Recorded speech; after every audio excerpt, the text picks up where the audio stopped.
Hello, well met. Welcome to the Dungeon Scrawlers channel, upon which we are playing something radically different from our usual fare. We are playing Star Wars, and not just any Star Wars, the West End Games D6 Star Wars. That's right. Welcome to Quadrilateral. I am Eric Scott DeB. I'm sure you've seen me here before. I run games on this channel, but all of these very talented people are probably new to you. So without further ado, take it away, Barnaby. Hi everyone, my name is Barnaby. You can find me on the internet at _Barnaby. I use they, them pronouns. Very excited to be here. Hello, everyone. My name is Mara. You can find me on the internet at College of Lore Dropout or College of Lore, either one.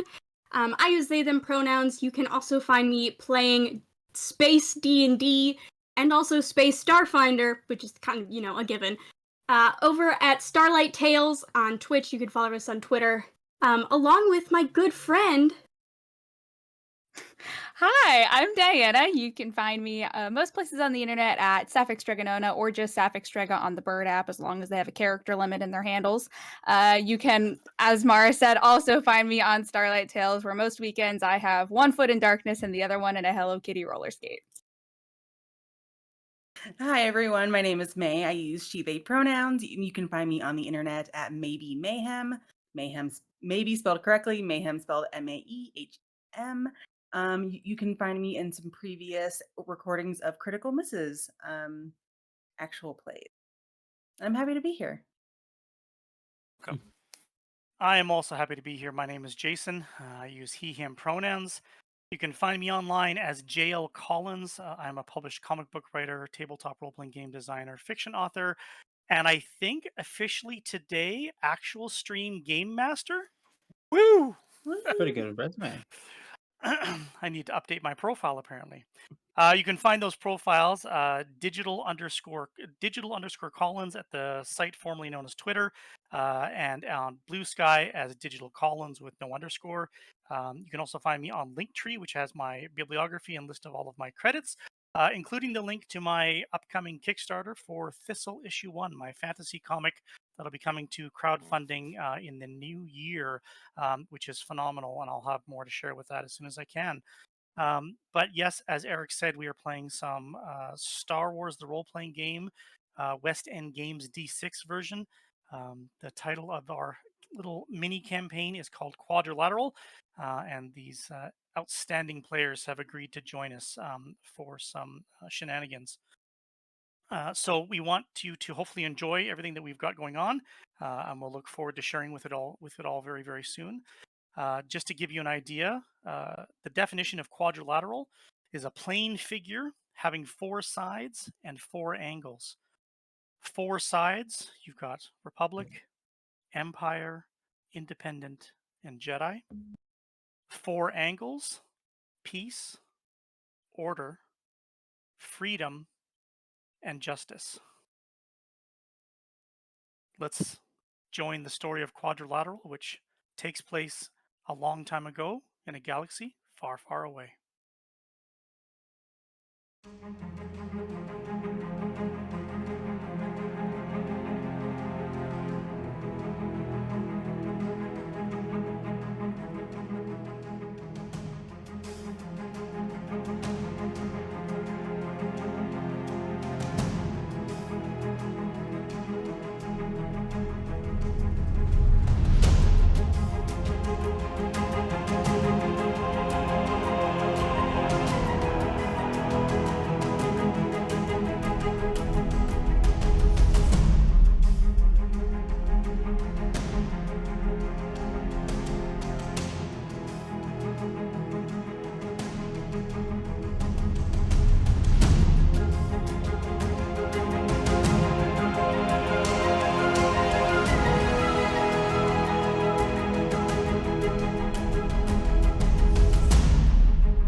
Vilra Za.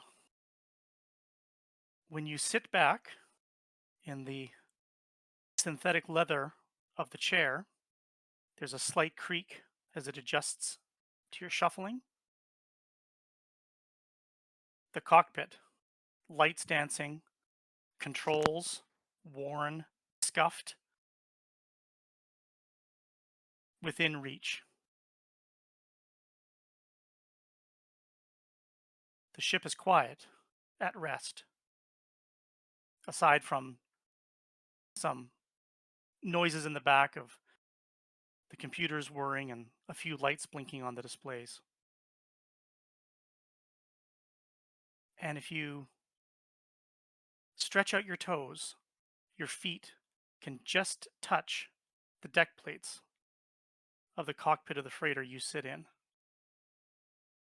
It is 20 years before the Battle of Yavin. You are 7 years old, and you are sitting in your uncle's freighter. And he nudges you with his hand. Hey, pay attention. And as you look over, you can see that he's adjusted some controls on the Navicomputer that sits on the floor plates between the two chairs, the pilot's chair and the co-pilot's chair. A holographic display has popped up. A swirling galaxy, which, as he adjusts some knobs, small clicking sounds as he dials in, and the hologram zooms in until smaller, bright orbs can be seen clearly with small little pathways between them. Do you remember? And he points to one of the planets. This one's in the center. This one's considered the center of the galaxy, but it's not actually in the center of the galaxy. Why? Why is it called that then? That seems like a lie, and you're not supposed to lie.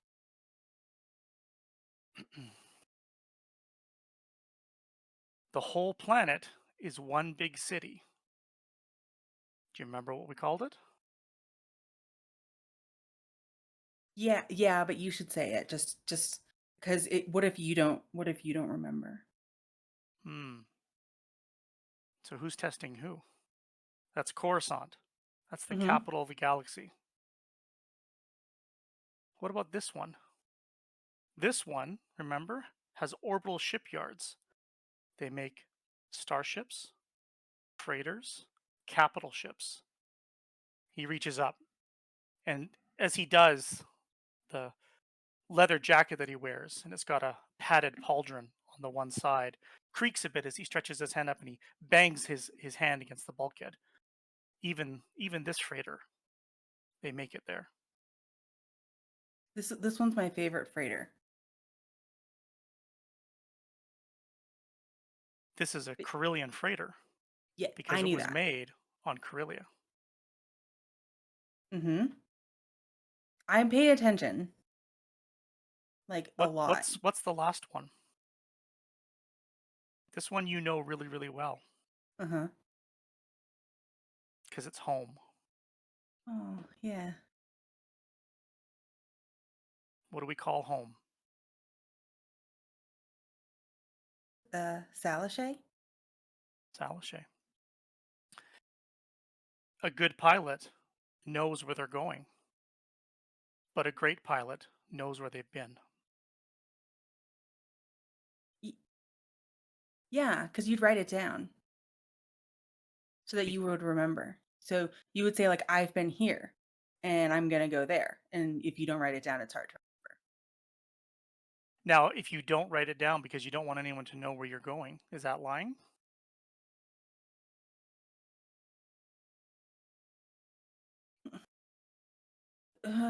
No.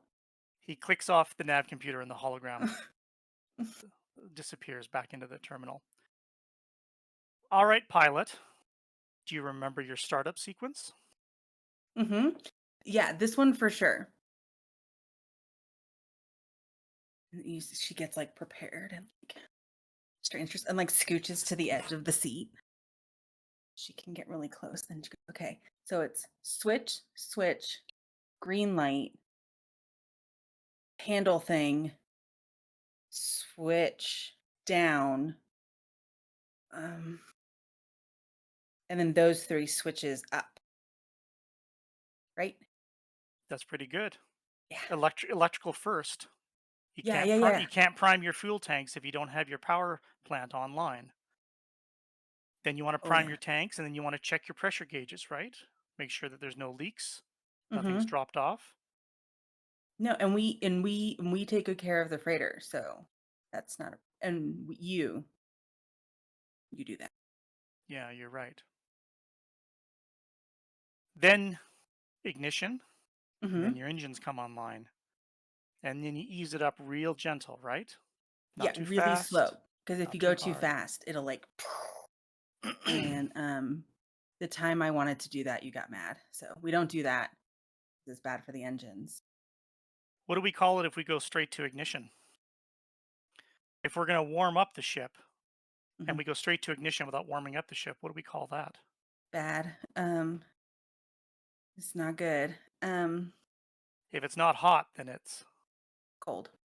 yeah, that's a cold start, which you can And the do if you're in a hurry and you need to go, but it's dangerous for the ship, which means it's Mhm. dangerous for the pilot It for emergencies. for emergencies. You got it. You Mhm. got it. All right, look. If your mother catches you and catches you up here again, she's going to impound both of us. So you got to get going, and I got to get this delivery. I can't go? You can't come. I got to go all the way out to the outer rim. I got I've to never drop been off. there. I got to drop off those droid parts. Drop off the tools. Mhm. Then I got a nice blue milk run that's going to bring me right back into the core, and then maybe I'll drop by home one Yeah. more time. And when I do that, that'll be about a month from now. Maybe we'll go out to the refuel depot and we'll practice takeoff and landing. Yeah, and I won't tell my mom. Smart. But is that lying if you don't tell your mom? Well, if she doesn't ask. Oh. Just just like if the customs inspector doesn't ask to see my second hold, right? I'm not lying Right, if I don't tell him. exactly. It's right. That's yes. All right. Get down the landing ramp Okay, and give your mom a hug for me. I will. Bye. You go out the cockpit, and as you do, you're going down the curved hallway leading to the landing ramp. Outside, you can hear sounds of laughing and feet running on the gravel of the ground. Children running. There's a reason why so many kids are laughing and running, and you know why. You remember why. Today's broadcast day. It's an important day. All the Yeah. kids are going to be there. As you're getting to the ramp, and right before you go down, you can see a bunch of cargo containers that your uncle was talking about. You can see they've all been marked and labeled. You can see some with tools and things. You can see one of them is open, and you can see there's some tools inside. They don't look like tools you've seen before, not tools that Dad has in the garage. Do you Mhm. want to have a look? Yeah. Reach in, grab the tool. There's a handle. It's actually polished. Hmm. You start to pull it up. Oh, I Do you don't take it out or do you drop it back in? um I think she looks around and pulls it out a little bit more. Is this something she would recognize? Yeah, I that's not a tool. That's a blaster. Yeah, I think she Th- then you see quickly this. shoves You it back in. shove it back in. You can hear some banging around in the cockpit as your uncle's up out of the chair and walking around. Mm-mm. Head down the ramp. Oh yeah, it's gonna go run after the other kids' time Head down the ramp because and I start didn't running see off after the nothing. kids.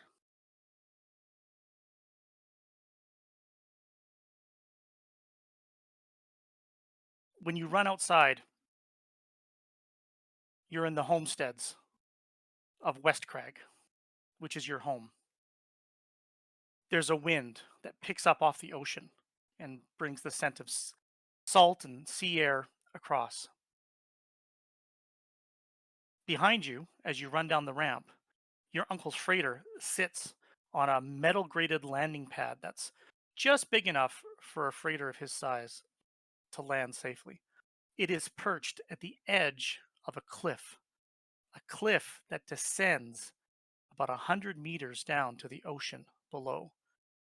Jagged cliffs at the end. The homesteads stretch out before you. 1, 2-story, maybe a 3-story occasional homestead, all nestled on this craggy bluff that juts out. And against the one wall, there is another cliff that goes up above you. It goes up another 100 meters to the top of the plateau above, to where the grasslands are, to where the crops are, because Salachet is an agricultural planet. But you're running through the streets, running on crushed, blackened gravel, following the trail of kids, adults, as they make their way to. On the landing pad next to your uncle's freighter is a shuttle bus. Clear glass windows, not as loud or as fast as a freighter, but capable of ferrying all of the harvester workers who drive the harvesters out to their machines and back. Adults in uniform walking past you away from town towards the landing pads to get on the shuttle bus to go to work, and then much more kids and people heading to the market, heading to town, and heading to the broadcast tower, because today is broadcast day.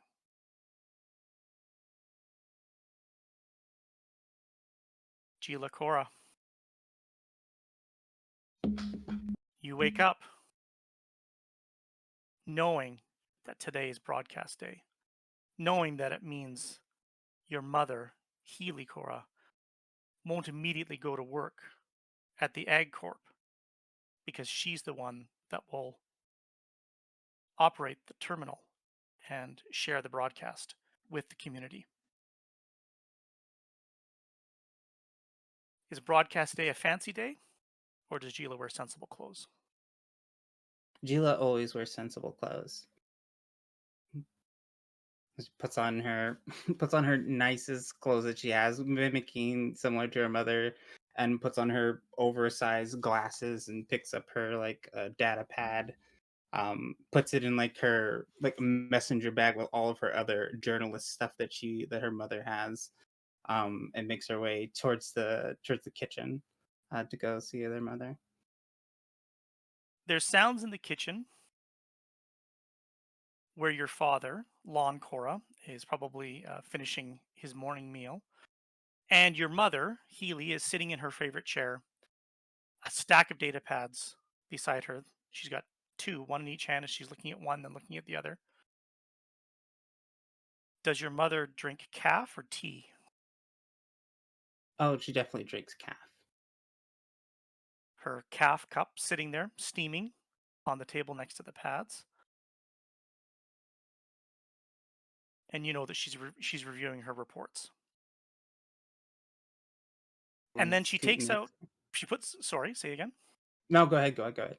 She puts down the data pad and picks up one of her recording rods because she's going to start speaking, because she's going to make one of her own reports. And you've seen her do this 100 times. Are you going to say anything to her before she starts recording, or are you going to wait? I'm going to sit next to her, very much mimicking the motions of an adult. Good morning, Healy. What do we have on the docket? She looks at you for a second off to the side. Don't look at her. Just go to pick up my empty cup of coffee and begin sipping it. There's been a development in the separatist worlds, and we need to share that information with the galaxy.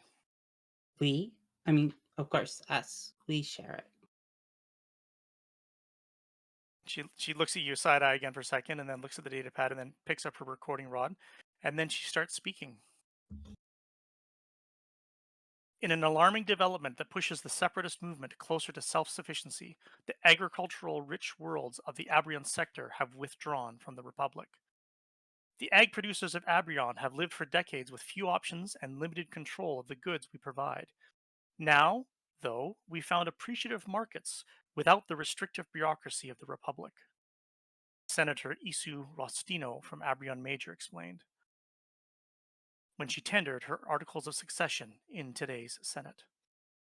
The bountiful Abrion sector is home to over 200 agri-worlds, including the planet Ukio, a world provided a sizable percentage of the core world's food shipments last year. Many of the worlds that we service, our neighbors, have already seceded, spoke Yukian Overlige, Topus Dosi. It is most prudent for us to continue serving them as best as possible. Furthermore, removed from the burden of Republic tariffs and bureaucracy, we will actually see a rise in efficiency and eventually profits for our farmers. In response, the Senate is currently debating the approval of emergency subsidy packages that would benefit the remaining Republic food producing sectors. Without the breadbasket of the Republic, the core worlds would starve, stressed Senator Lexi Dio of Uxter. We need the heart of the galaxy to be strong, and we need the grains of the colonies and rim worlds to strengthen us. She shuts off the recording rod and puts it down. Your father steps into the room. He's sipping the last of his cup. You can see he's got his jacket and such on. Your mother's wearing her Salashay Ag Corps uniform with the operations logo branded on the side because she's the communications officer for the corp.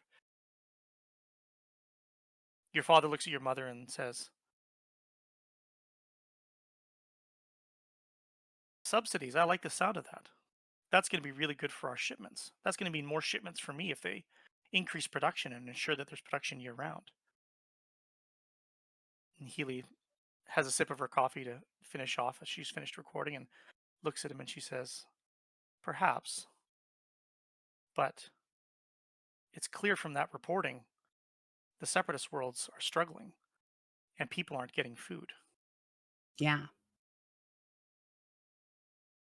And your father puts his cup down and starts getting his jacket on. He puts on his own satchel bag and is getting ready because you know that he is going to go and organize the shuttles that his company uses to fly the grain from the fields after they're harvested back to the capital of Salashay, the capital of Natasa, where they are then processed and flown out to all the other worlds in the galaxy. He kind of looks at her for a moment as he kind of adjusts his jacket. You know, this is going to be good for us. It's going to ensure that we keep working even if there's turndowns elsewhere, but I don't know. I don't see how you doing these independent reports, independent stories is helping. And she kind of puts down her data pads and gets up and gets her uniform ready as well, getting ready to go. "I'm sharing the truth. I'm telling people what's happening. I'm telling people on both sides of the line what's happening. That's important." "Yeah, but if some busybody attaché at the Senate gets one of your stories and hears about somebody on Salashay rocking the freighter, they could easily hire someone else to run the grain. And where does that leave us?" She's like, "It's important. And I'm going to continue to tell these stories because when I go out there and turn on that broadcast tower, we're only going to get one side of things." And he says, "Look, just think about it, all right? This is important. This is for our family's security." And they talk for a moment and they talk about adult things and adult voices. And then your father comes, gives you a hug, gives you a kiss on the head, and he heads out of the homestead and heads out on his day. Your mother gets her things, gets her small work related bags, and looks at you and says, "Ready?" Yep. and you step outside.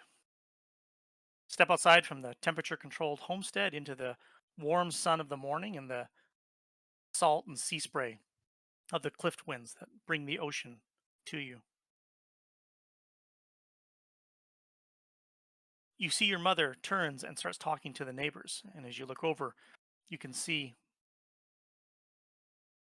your two neighbors, Twi'lek neighbors, Oten and his wife, Lyris. Oten has his Salachet Agricor uh, jumper on as well, and it has the Science Division crest on it. And they're smiling and they seem to be chatting, and then your mother says good morning, and they say good morning back. And she says, good news. And Lyris says, Oten has good news.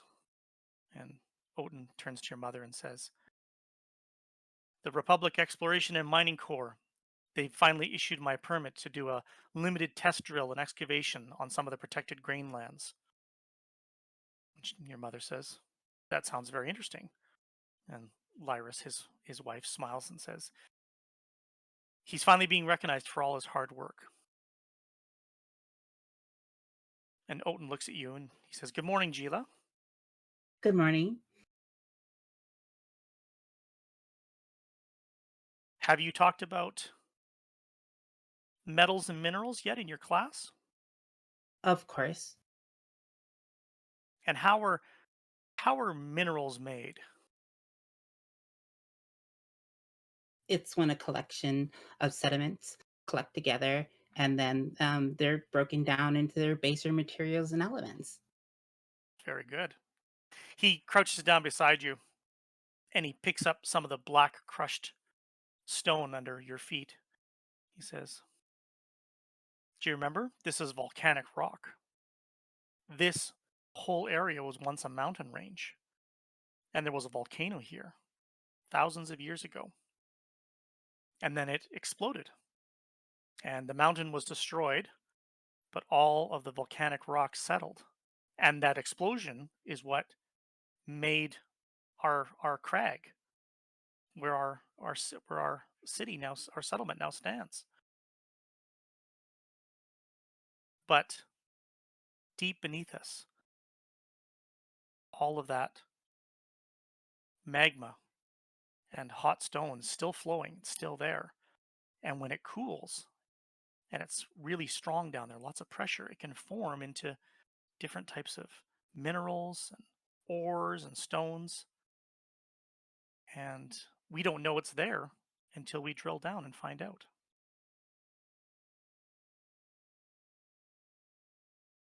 What do you think about that? Does that disrupt the environment? Like, is that an okay thing to do? Oten looks up at your mother, and your mother has kept her expression neutral, but there's like this curl of the lips as she's looking down, and he looks at you and he says, "It does. That's why the Republic doesn't give permission for anybody to drill unless they've done lots of studies. And I've done lots of studies, and I've picked a site where the soil isn't as good, the grains aren't as fertile there, so it's a good place to do a test drill because we won't disrupt the growing and the harvesting." Is that on the record?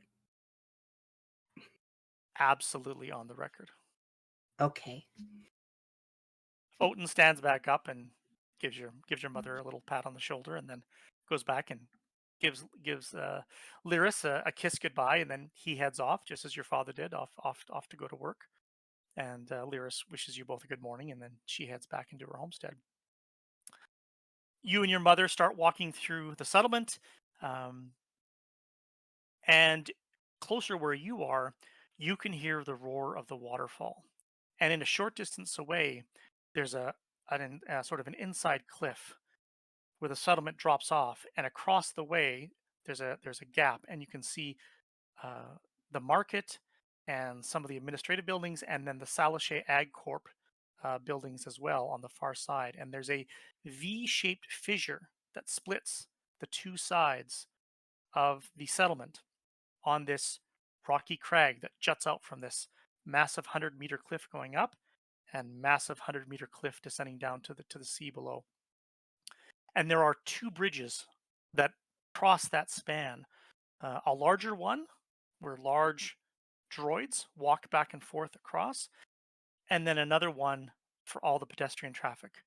For everybody at the homesteads to go to the market and to come back, and for everybody leaving the market or leaving the Ag Corp headquarters to come and go to the crew shuttles to get onto the crew shuttle to be taken out to their harvesters for the day. And so there's a waterfall that extends out from the cliff face. It's not at the top of the cliff, it's further down. There's actually large catwalks that climb the cliff face above it and enter into a tunnel above the waterfall. And that water streams down, powerful. And it's carved away over centuries, the fissure that now separates the two halves of the settlement. And so that rushing water sound is always present. It's just part of the background noise of life in West Craig. Your mother and you walk through the settlement, and you kind of get to a bit of a crossroads, several large lanes coming together. And there's a series of 4 arches kind of in the center, like a bit of a courtyard or a crossroad. And in the center of that set of 4 arches is a fountain. And that fountain is running as well, running water. But the whole interior, the 4 arches inside, where you can walk through the arches and go through, is the community garden. And it's filled with climbing ivy and plants and planters and garden boxes filled with vegetables and local produce. And you can walk through it, and it's almost, there's flower beds and so forth. And it's very lovely. It always smells good. There's always lots of insects in there buzzing around. And you can walk around the arches and get around just fine, or you can walk through it, as some people do, especially if they're taking their time. And as you're approaching that, you can hear the sounds of running feet behind you, and there's just a gaggle of kids that come running down the lane, stomping on the crushed gravel as they're all running towards the broadcast tower. And as you look over your shoulder for a minute, you see a young Iktochi girl that you recognize, horns coming down the sides of her chins, and Vilraza comes running up beside you as you see Gila Cora and her mother walking down, presumably towards broadcast day, because you know Gila's mother is the one that runs broadcast day. Hi. Hi, Gila. Hi, Mrs. Cora. It's Why are you so broadcast. funny? I was Yes. running. Okay. Do you need a towel? Reaches in and gets just like her mother just carries like a bunch of napkins, like a bag, and just starts blotting you with it. Oh, thank you. Yeah. She's the kind of kid that would also like wipe her nose on her, like, and just be like, it's fine. Okay. Yeah. So I'm just excited. I was coming from my uncle's freighter where sorry. That was my cat sneezing.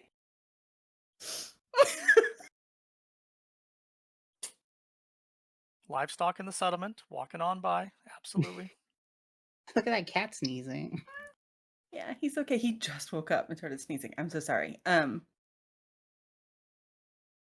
no, I came from my uncle's freighter and I was running because I want to get there because I want to be able to see everything, even though you can't. It's not like you see. It's like, and I want to. How are you? It's broadcast day. Me and Healy are going to do the broadcast together. Oh, that's your mom's name? Yeah, so why didn't you call your parents by their first name? No, I call them mom and dad. Call mine's Healy and Lon, because that's their names. Oh, well, that's neat. Can I do that too? Healy, how do you feel about it? Hello, Vilra. Mrs. Cora's fine. Okay. That's what I'm used to. So, can I walk with you there? Yeah, I don't know. You have to be of you have to have like a certain pass. You have to know the right people, but you know me, so you're fine. Oh, okay. Because I know a lot of people, but I don't know if there's certain people. So, You're with the press. You'll be fine. I'm with the press. Cool. That's so neat. What you do is so neat. He stands a little taller, a little Yeah. prouder about that. It's just so cool. Like you get to tell people about the information they don't know about yet. And that's just so As the It's three of you, important sharing the truth. it is. as the three of you are approaching the courtyard where the fountain is, and there's a hunched over older woman tending to the flower boxes, wearing an apron, shears tucked into her sides, and a couple of other planting tools. And she turns up as you approach, and you see an older Celestin woman, slicked back hair, turning gray, and she smiles. Her her cheek flaps stretching out as she smiles, revealing her teeth as she sees you. And she says good morning to Healy and sees the girls and smiles. And you see Auntie Zim. Auntie Zim's not your aunt because Auntie Zim is everybody's aunt. Hmm. Hi, Auntie Zim. It's broadcast day. It is Good morning. broadcast day. Auntie Zim tends to the community garden. Mm. She's got a good green thumb and she's just always there. And she doesn't seem to work for the AgriCorp, so you've heard adults talk about people who don't have to go to work anymore and how lucky they are. So Auntie Zim might be one of those people.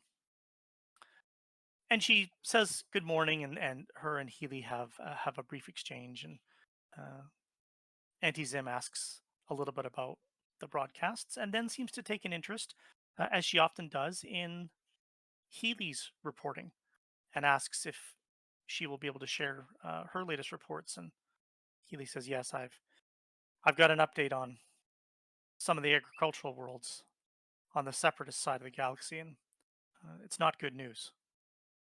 Auntie Zim nods and she says, "Well, I appreciate knowing all I can when you can share it with me." And Healy nods. And then Auntie Zim looks to the two of you, and she looks at Gila. And what story are you working on now? I recently just got an exclusive interview with someone from the science division that I plan to publish sometime soon. That sounds very interesting. It's an exclusive? Exclusive.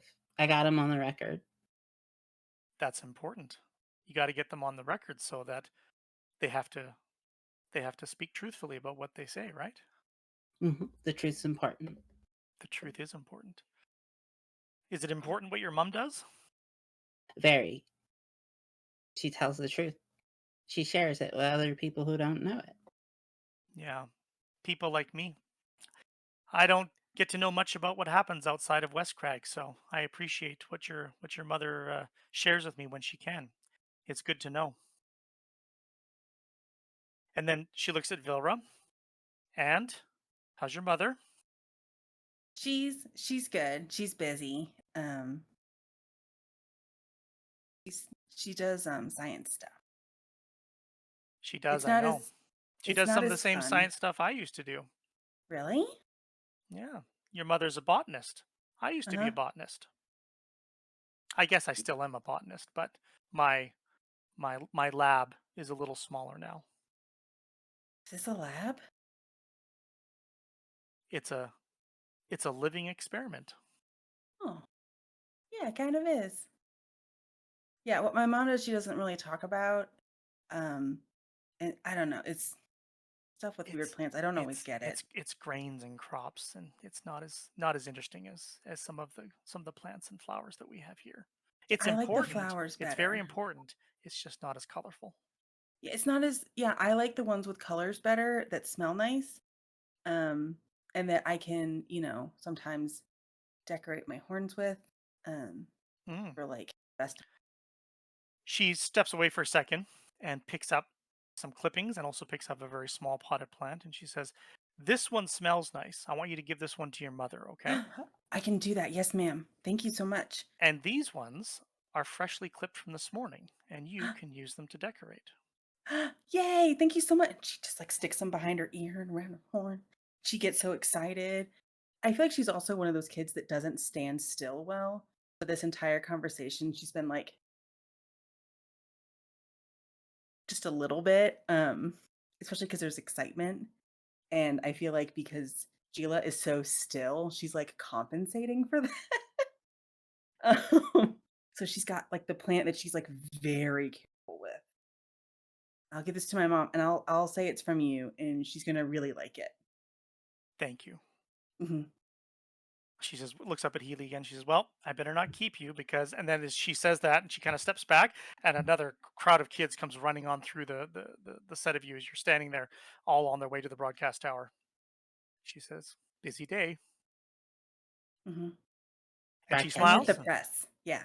And I'm with important people. So I important. I get to feel important for a minute.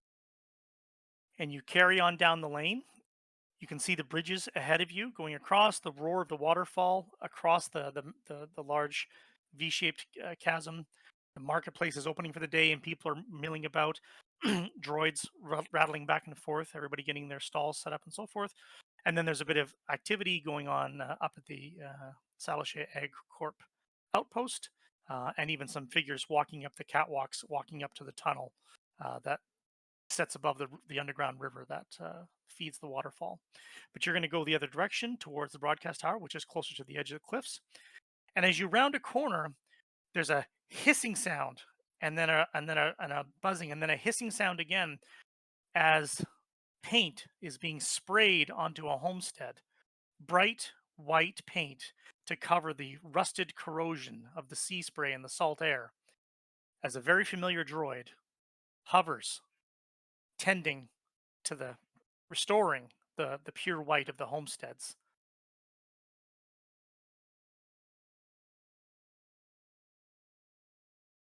My little 2-pint is a little droid and is standing there. I think whistling as they work, but cannot actually whistle, so is just making like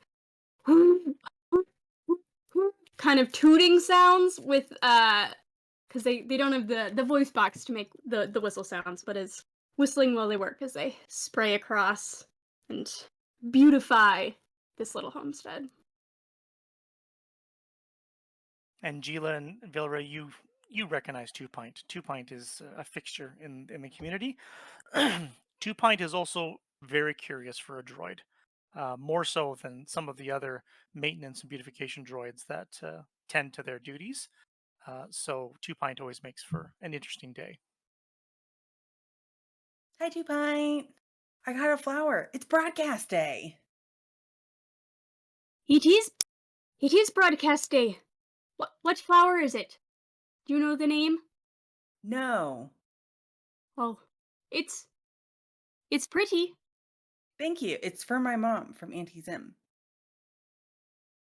Very nice, very nice. Thank you. Yeah. You're doing a really good job.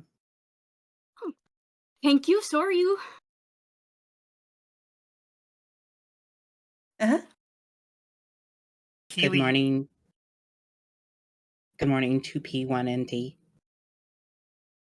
You know you can call me 2-pint, it's okay. Most people around here do. Okay, I'll just change it in my notebook. Or if you want to call me 2P1NT, you're more than welcome. No, we respect names. We want to be accurate. Hello, 2 Accuracy is good. Well, what have you got planned for broadcast day? We are going to put up the broadcast because we're the press. They are. Huh? I'm not. But you're with the press. Yes, I am. It's very exciting. Uh-huh. Yes. Yeah. Well, I hope you have a lovely rest of your broadcast today. Do you want to know a little secret? Yes, always. Desperately. Kind of zooms into them, almost like sort of hovering in like a conspiratorial, like get in a huddle, but is a droid, so is just kind of floating in the air. Gets in close and The other day, I had to paint over a swear word.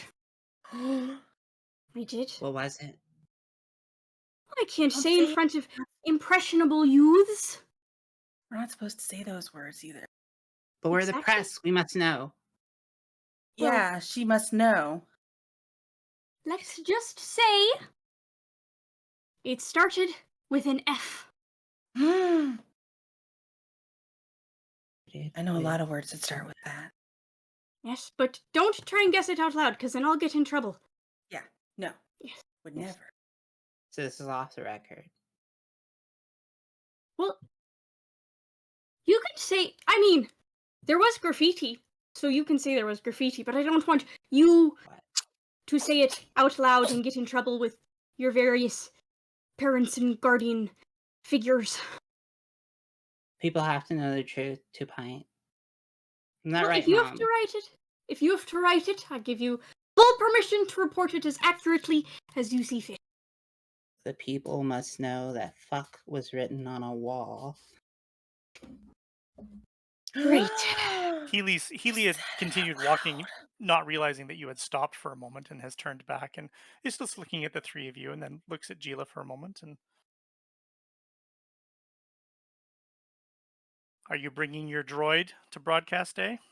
Do you want to come to broadcast day with us? Do I get Say a yes. little badge that says press on it? Of course, absolutely. Reaches into the bag. Wait, do I get one too? Yeah, you get one too. Here you go. Oh, sweet, yes. Zooms around excitedly and sprays some little paint on the back of it and then sticks it to them almost like glue. I'm sure it falls off in 4 seconds, but it's the thought that counts. There's a magnetic clip. It's a Salichet Agricorp, public relations, and it was monogrammed Healy Cora. But then, Gila, what have you covered it up with, and what does it say now? I've taken a bit of scotch tape and then written my name in the fanciest cursive that I can. Vilra, you think you could etch a new name onto that badge? Oh, Your dad has the tools in his bay. I can make this I could put your name on it permanent. I mean, my dad has tools. I can't carry them because I'm not allowed to yet. And also they're really heavy. I could Great. get in there and put your name on it for realsies, not with. I would actually really like that, and I can't give you any credits, but I can give you a credit in my newspaper. Yes, that seems fair. I was gonna do it for free because we're friends. Oh. But yeah, that sounds nice too. Okay, I'll put that. We are friends. Okay. Yeah. It doesn't hurt to have reminders.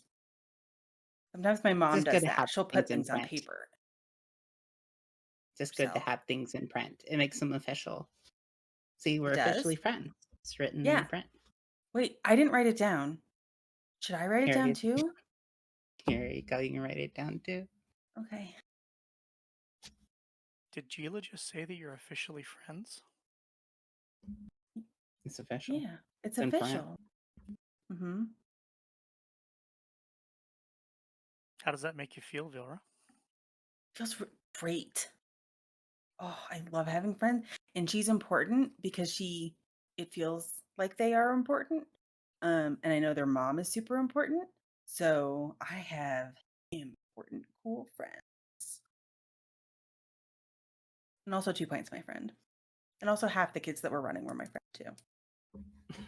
Probably more than You're half. it. Even if they You're don't it know for it yet. Gila. Yeah. She now has a scrap of paper that just says Gila is my friend. It's official. Doesn't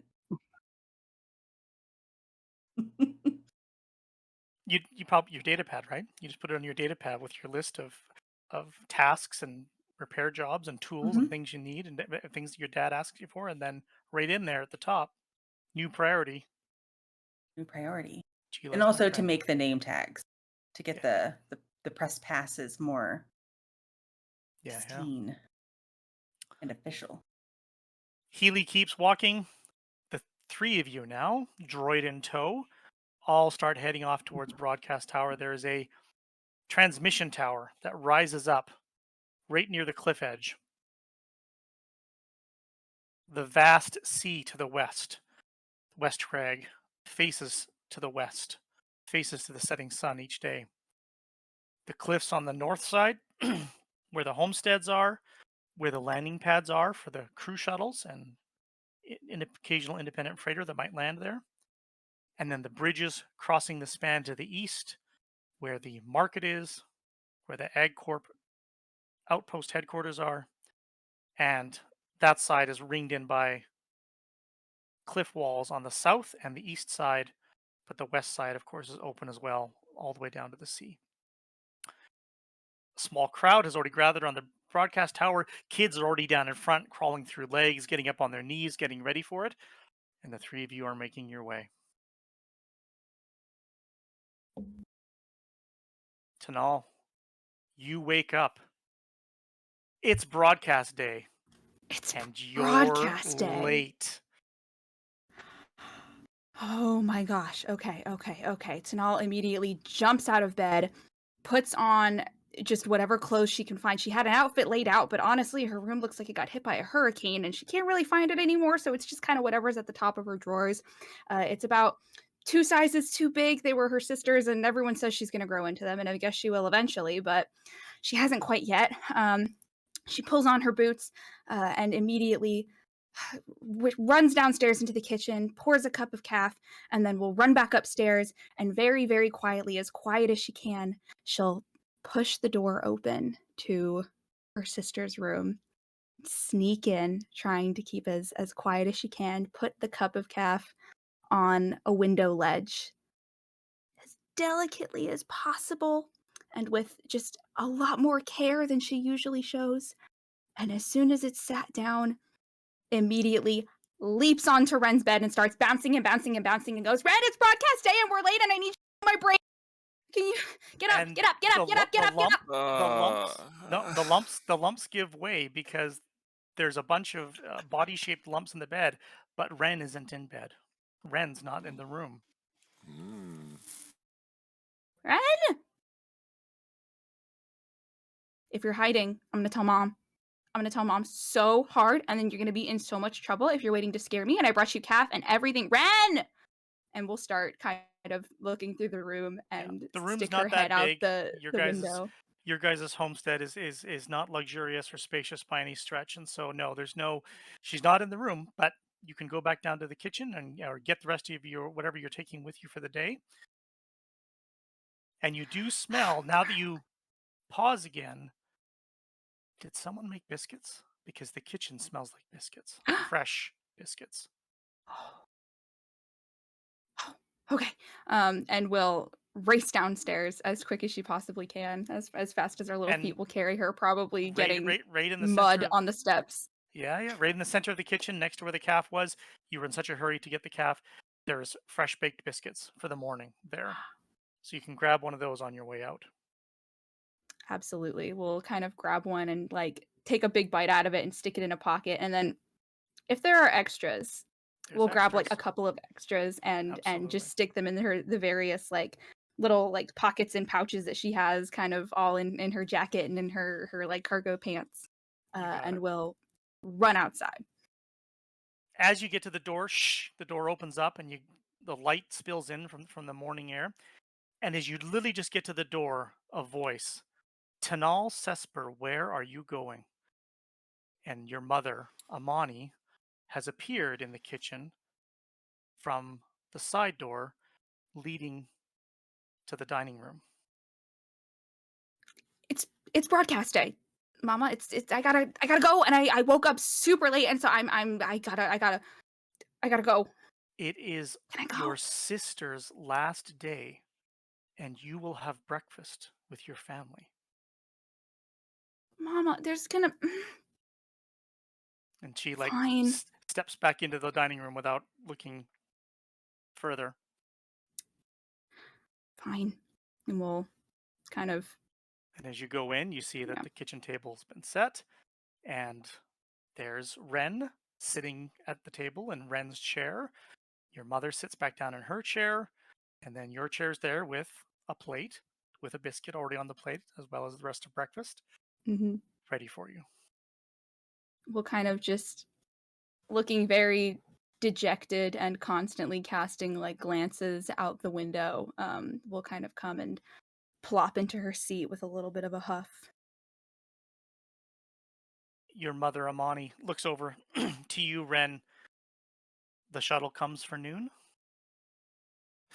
Yes, as we've discussed a million times. I'm just making sure. Of course.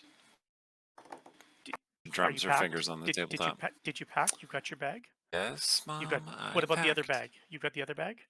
I got the other bag. She's We've got all been the over freaking this. bags. And your mother, Amani, And kind of looks looks up over between at the two of you. Tanal. And then mother just starts eating her breakfast.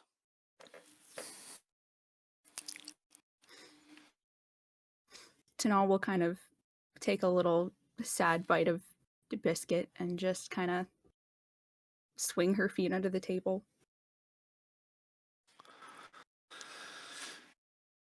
I'm sorry that it had to be broadcast day. It's the only shuttle. We've been over this. There are like other shuttles though. If you just waited like another week or maybe a month or I don't know, maybe a year. Don't you think that you're like a little bit young to be leaving home this soon, Mom? Don't you think she's a little bit young?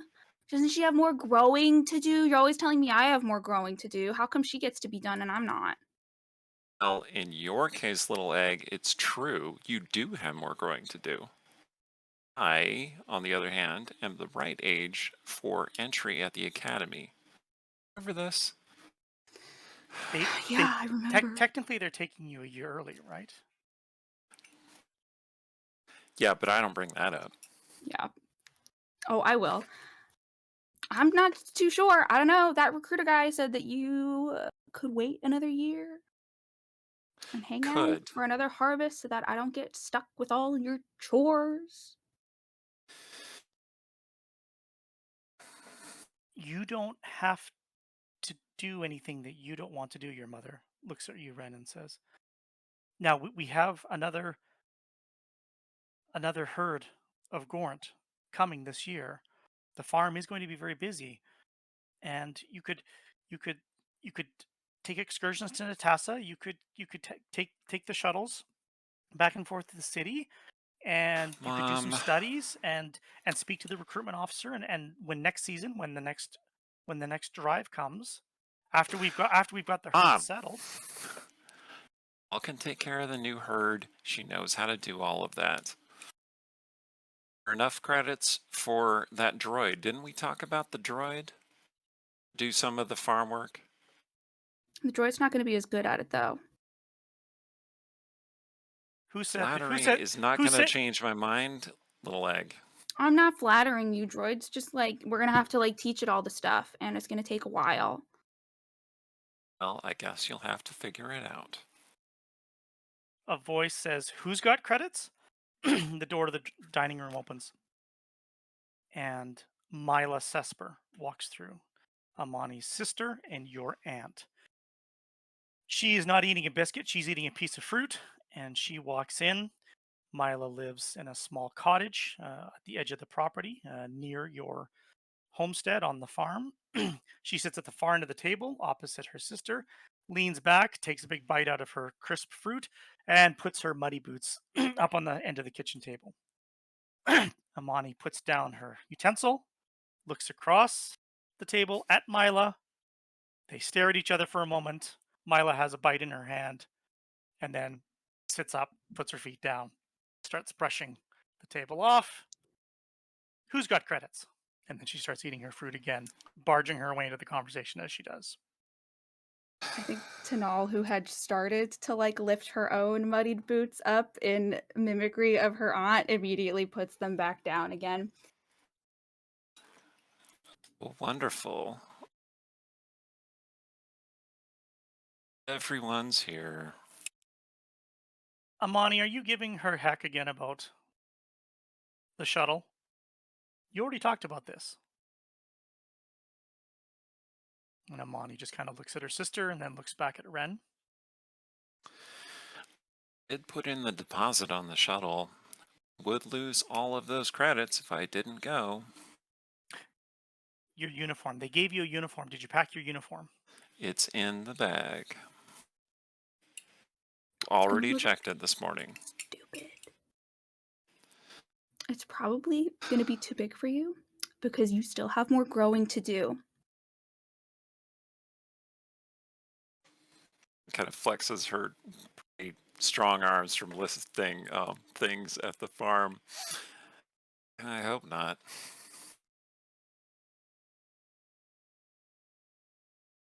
I mean, like, what if you grow out of it and then there's not going to be anybody around to fix it for you because mom is the best at sewing stuff and she's not going to be there. So what are you going to do? You're going to have to get a new one, or I bet that you're going to get too big and it's totally going to rip up the butt and then everybody's going to laugh at you. Is that what you want? Just sips more of the calf. Mila crunches on her fruit, watching the table, using the fruit to hide the smile on her face. Amani just puts her plate, shoves it back. Your mother pushes her plate back and says, Mila, I need you to tend to the thumpers this morning. I'm going to take the girls down to the settlement. We'll make sure that Ren has everything she needs, and so that she can say goodbye to her friends. Can you do that, please, Mila? You don't have to take me, Mom. I can go by myself. Yeah, how come Ren gets to say bye to her friends and I don't get to see my friends on broadcast day? I will take both of you down to the settlement. We will go together. I have shopping to do. And then she gets up, takes her plate, walks out of the dining room, goes back to the kitchen. She has shopping to do.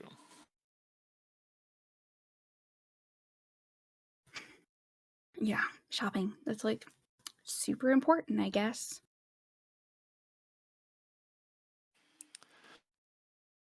Can you just say like would one more season like kill you? Maybe. Would it suck that bad?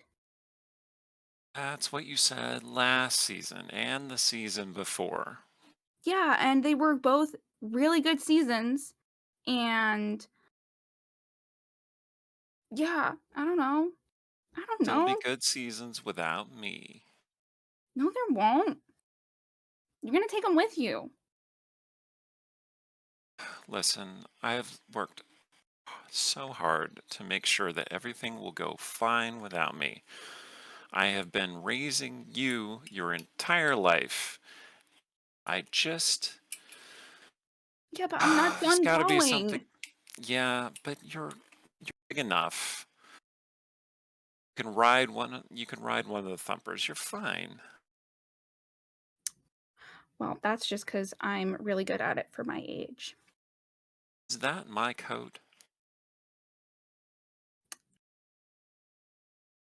I mean, if you didn't pack it, so I figured that meant that you weren't going to take it, And and my that pants? you didn't pack those either. So It is a tradition with sisters, Ren. The hand-me-downs. Yeah. That's my point, though. and you like never wear them anymore. So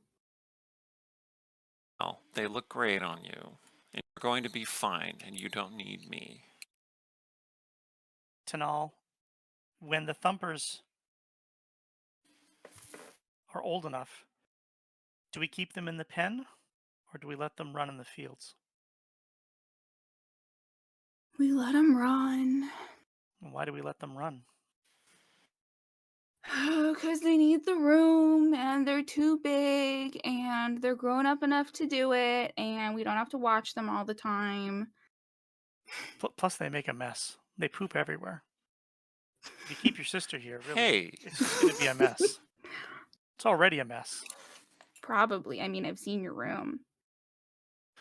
Listen, I don't know if you are aware of this, little egg. there's a war going on, or there will be, I need to can do more up there than here. I don't know. Like, why though? Well, Like, I know. It'll be fine. You'll be fine. I don't believe you. Well, you have all those very, very strange friends to lean on. You'll be fine. You won't even notice that I'm gone, and before you know it, I'll be coming back to visit. Give you a ride in my starfighter. How's that? I don't like flying. It makes everything looks too small. Who's gonna do Now my that's the braids? problem. That's the problem. Lachey is too small. Not from down here. I am done with this. Okay, we You're have done. talked about this, and I am leaving. Okay? That's it. That's all there is. Fine. Okay, go. Fine. Fine. I You want to get will. away from me that bad? Go. It's fine. I didn't say that. No, I'm gonna go. Uh, I'll see you later. I can't. And Will kind of hop off of her chair and just goes running out of the house as quick as she can, just down the long lane to the end of their homestead. Isla stands up and gets to the door and looks over at you. And you're right about one thing. There is a war going on out there. Are you ready for that? More than you will ever understand. Coffee cup down. She looks at you and she smiles and she says, "We're Cespers. We understand war really well." Hmm. And then she looks at you and she says, "Give him hell, kid." And then she walks through the kitchen. I plan to do just that. After final instructions between Amani and Mila, you're all outside. Thumpers saddled up. Creation thumpers.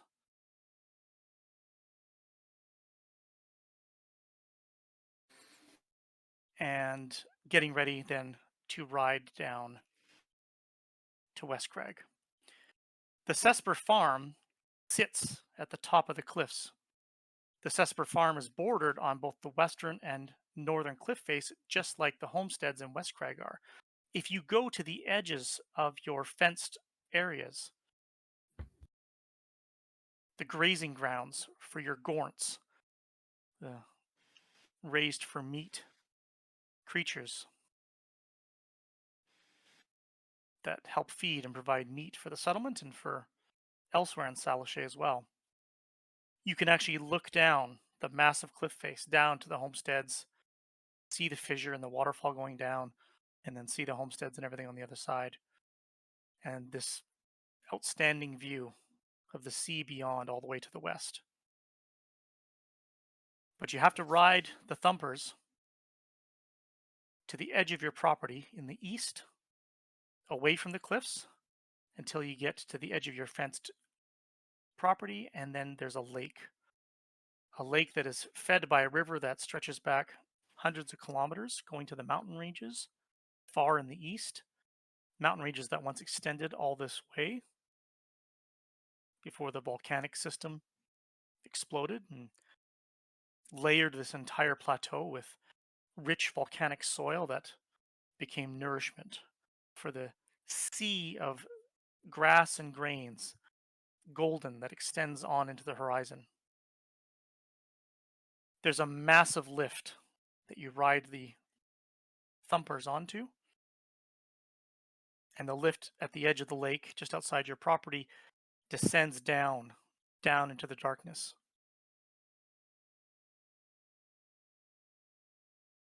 And it takes you to the underground passage that sits above the underground river fed from the lake behind you as you walk to the west, and there's a massive grated bridge that is underground. It goes all the way to the edge of the cliff. Occasional side catwalks stretch off, going to old rusted blast doors that have been frozen shut for years. And eventually light at the end of the tunnel, perhaps a kilometer long. And then you emerge into the platform, literally over top of the waterfall as it rushes out beneath you, spilling down into the chasm that descends 100 meters down. And then you can ride the thumpers down the gangplanks through the Salichet Agricorps field offices into the market, and then across the bridge back over to the homestead side and back over to where the broadcast tower waits. Tanal, as you dismount, as you finally arrive, leaving your sister and your mother behind, you can see the lights on the broadcast tower are illuminated, but it appears the broadcast is just getting started. And if you wish, you can crawl through the legs of all the adults standing in a ring around to get to the front, where a Absolutely. swarm of children sit, waiting. I think Tanal sort of sneaks by as best she can, and will kind of make her way through the crowd until she gets to some of the other neighborhood kids that she knows until she finds Gila and Vilra, and will kind of just come and like come up like behind them, and like her face is suddenly like in between the two of them, and it's like, "Hey guys, did it start?" What? Yeah. No, you're No. just in time. Okay, Yeah. cool. Mhm. Did you guys have breakfast? And we'll kind of pull some of the spare biscuits out of her pocket that are definitely a little bit smooshed, but still warm and still good. And we'll kind of hold them out. And I did, but that looks really good. You could have another breakfast though. Thank you. Yes, I can Breakfast. Here you go. Okay, yeah. I had coffee. Thank you. Coffee is not a meal. That's what my mom always says. Okay, then I guess just a little. Okay, they're really good.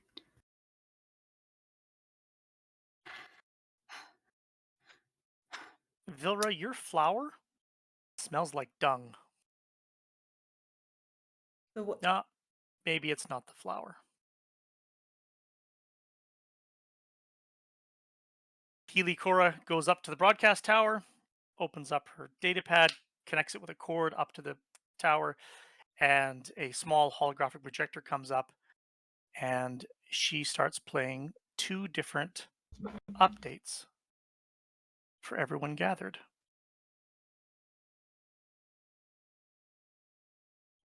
Clone forces rally. As the war escalates in the Outer Rim, the Jedi Knights are spread thinly across the galaxy. Many new clones are rushed into service to support their Jedi generals. Unfortunately, because of the relentless demands of battle, many young clones must join the struggle before their intensive training has been completed. These clones, manning a vital network of tracking stations, are all that stand between the Republic and invasion. And then she plays the second update. The Republic fleet is on the defensive and pushed to the brink. As war rages in the much-contested Outer Rim territories, chaos and fear mount as the Separatist army rages an epic battle against heavily outnumbered Republic ships.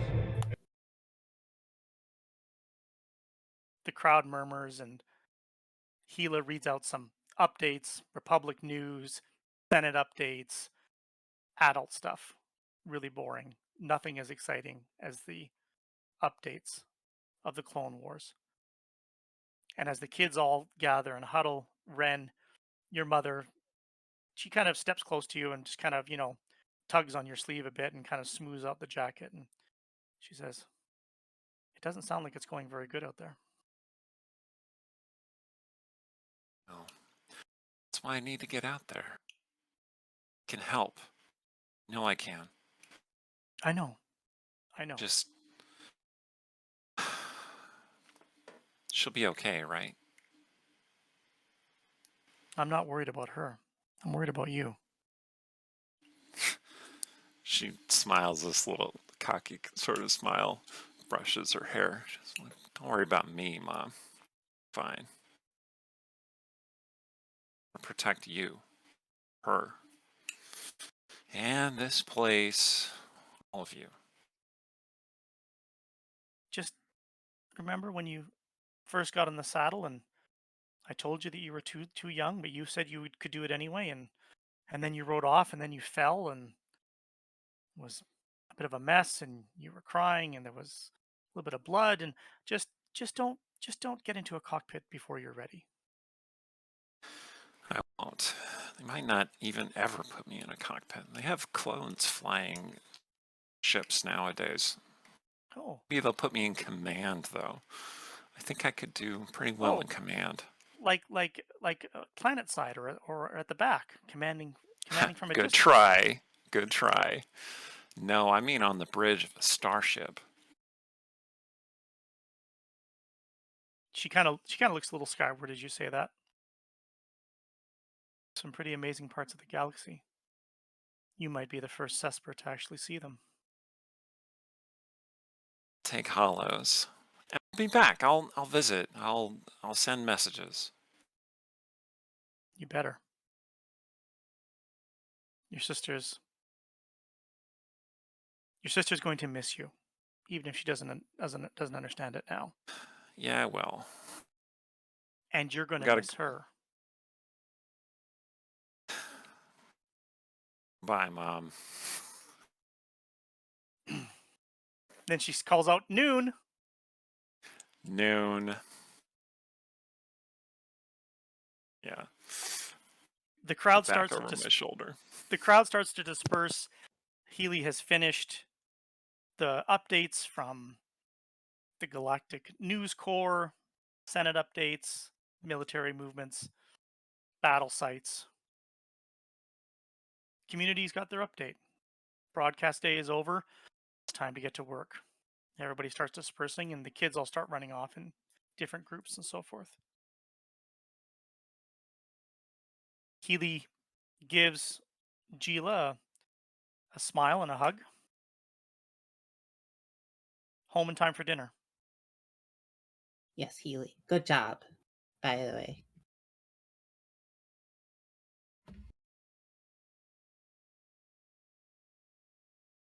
Do you think that's everything that there is to know about what's happening out there in the war? What they tell No. us? No. Yeah. Because we know, right? We know that there's other things that happen too.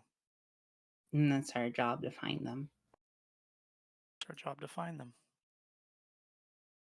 Home for dinner. Looks at you one more time, and then she heads off, starts walking across the bridge to go over to the Salashay Egg headquarters, and off to work.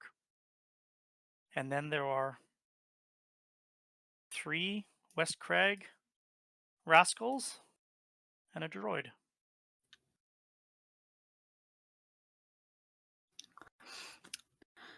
So what do you guys want to do now? Do you? Yeah, do you guys have like stuff to do or? Nope, I don't have anything to do. I don't have to do any of my chores today because it's broadcast day. Are you aware that you have a smell? Sorry, huh? You have a smell. Oh, sorry. I don't think I washed these. Oh, okay. Or just We rode the thumpers here, and they kind of have a little bit of a. There's a stench. Okay. I'm fine with this. This is fine. You sure? Yeah, it's fine. Are you sure? Are you sure? Gotta meet all kinds of people. You want to find the truth, even if they smell like dung. It's fine. Sometimes when you say fine, I don't think you mean it. I'm trying. So Okay. hard. Okay. What do you want to do? What are we gonna do? I found this thing. It's really cool. It's like Yeah. out in like the abandoned in the grain. It's abandoned in the grain fields. Yeah. Yeah. What's It- out there? It's like a big mechanical like walker. Just want to see Okay. it. Yeah, we gotta check it out. But it's a really long walk. Well, if you guys want to ride the thumper, Yeah, that'd be really cool I if bet we we could could ride the fit. thumper. I bet we could all Yeah, we could fit. ride the And thumper. can Yeah. I drive the thumper? Yeah. Of Is course. that how that works? Uh-huh. 2 Pint, you need a ride?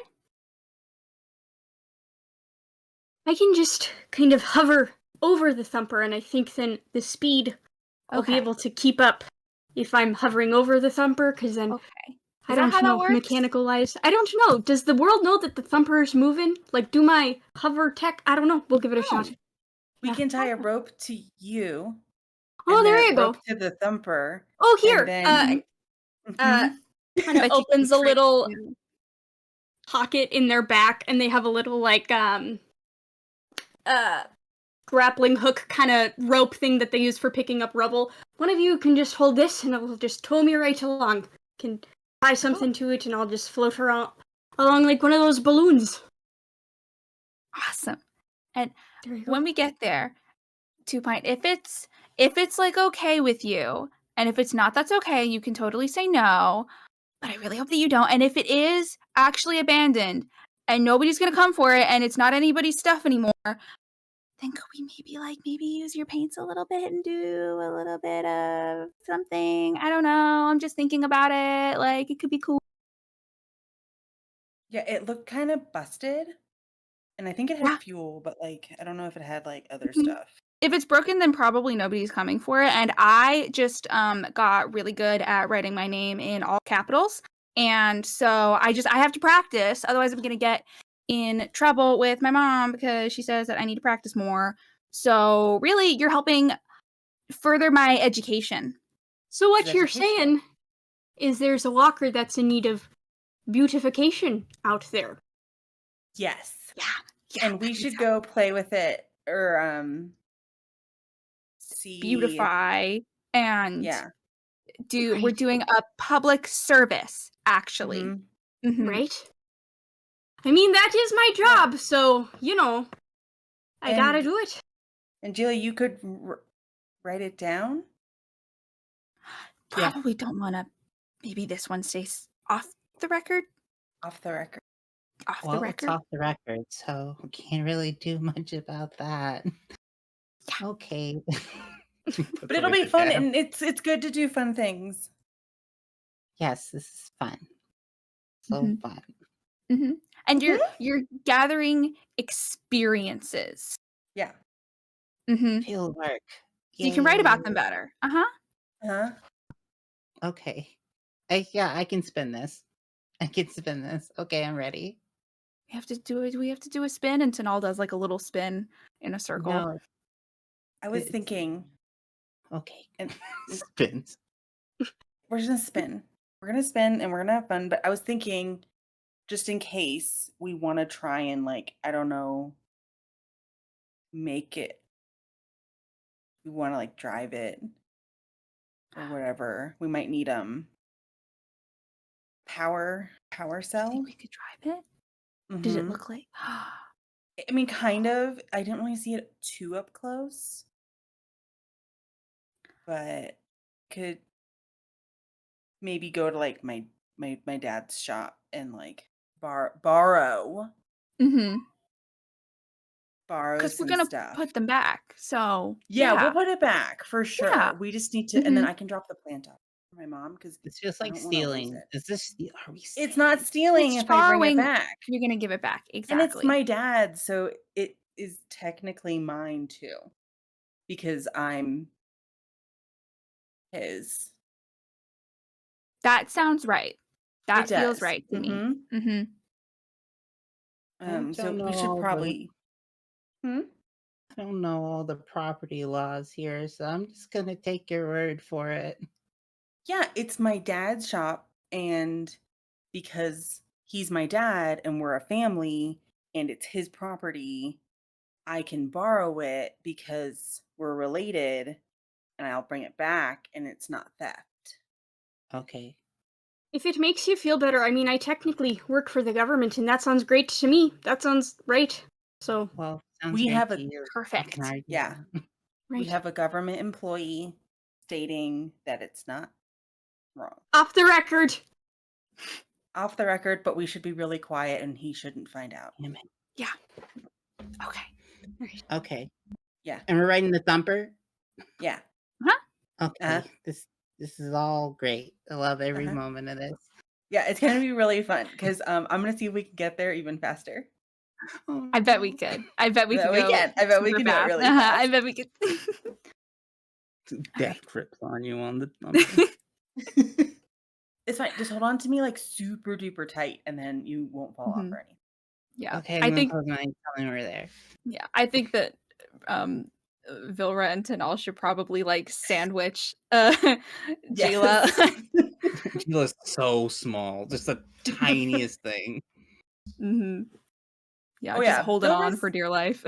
Silver's not that big either, but she has got the personality of someone much larger than herself. So, and the chutzpah Fantastic. of someone much larger than her and older than herself. Okay, let's go. Saddle up on the thumper, Mhm. 2 pint in tow, head deeper back into the homesteads, following the fissure that runs along the edge to the larger building at the back, nestled up against the cliff face. A large repair bay stands there, takes up one side of the whole street. There's a small apartment above it that only takes up one corner of the roof. There's a bridge that goes all the way across the fissure, right in front of the waterfall that spills down into the crevice.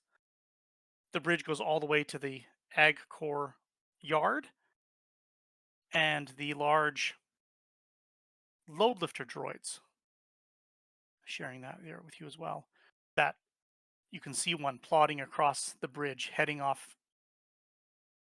The droids being used to gather the large sheafs of grain after they've been harvested and bundled to prepare them for pickup by the transports to take back to the capital. And that bridge connects from your father's repair bay all the way to the other side.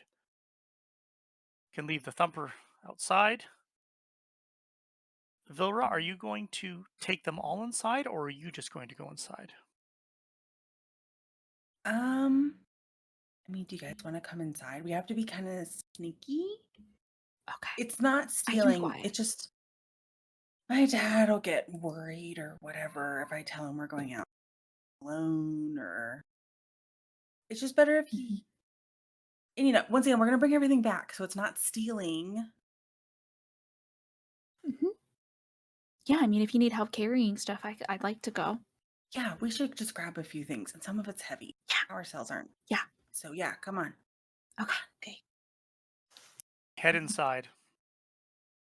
A large industrial bay, lines of load lifter droids standing one after the other, some missing arms, some have their chest panels open and mechanics being exposed, tables with tools and parts laid about.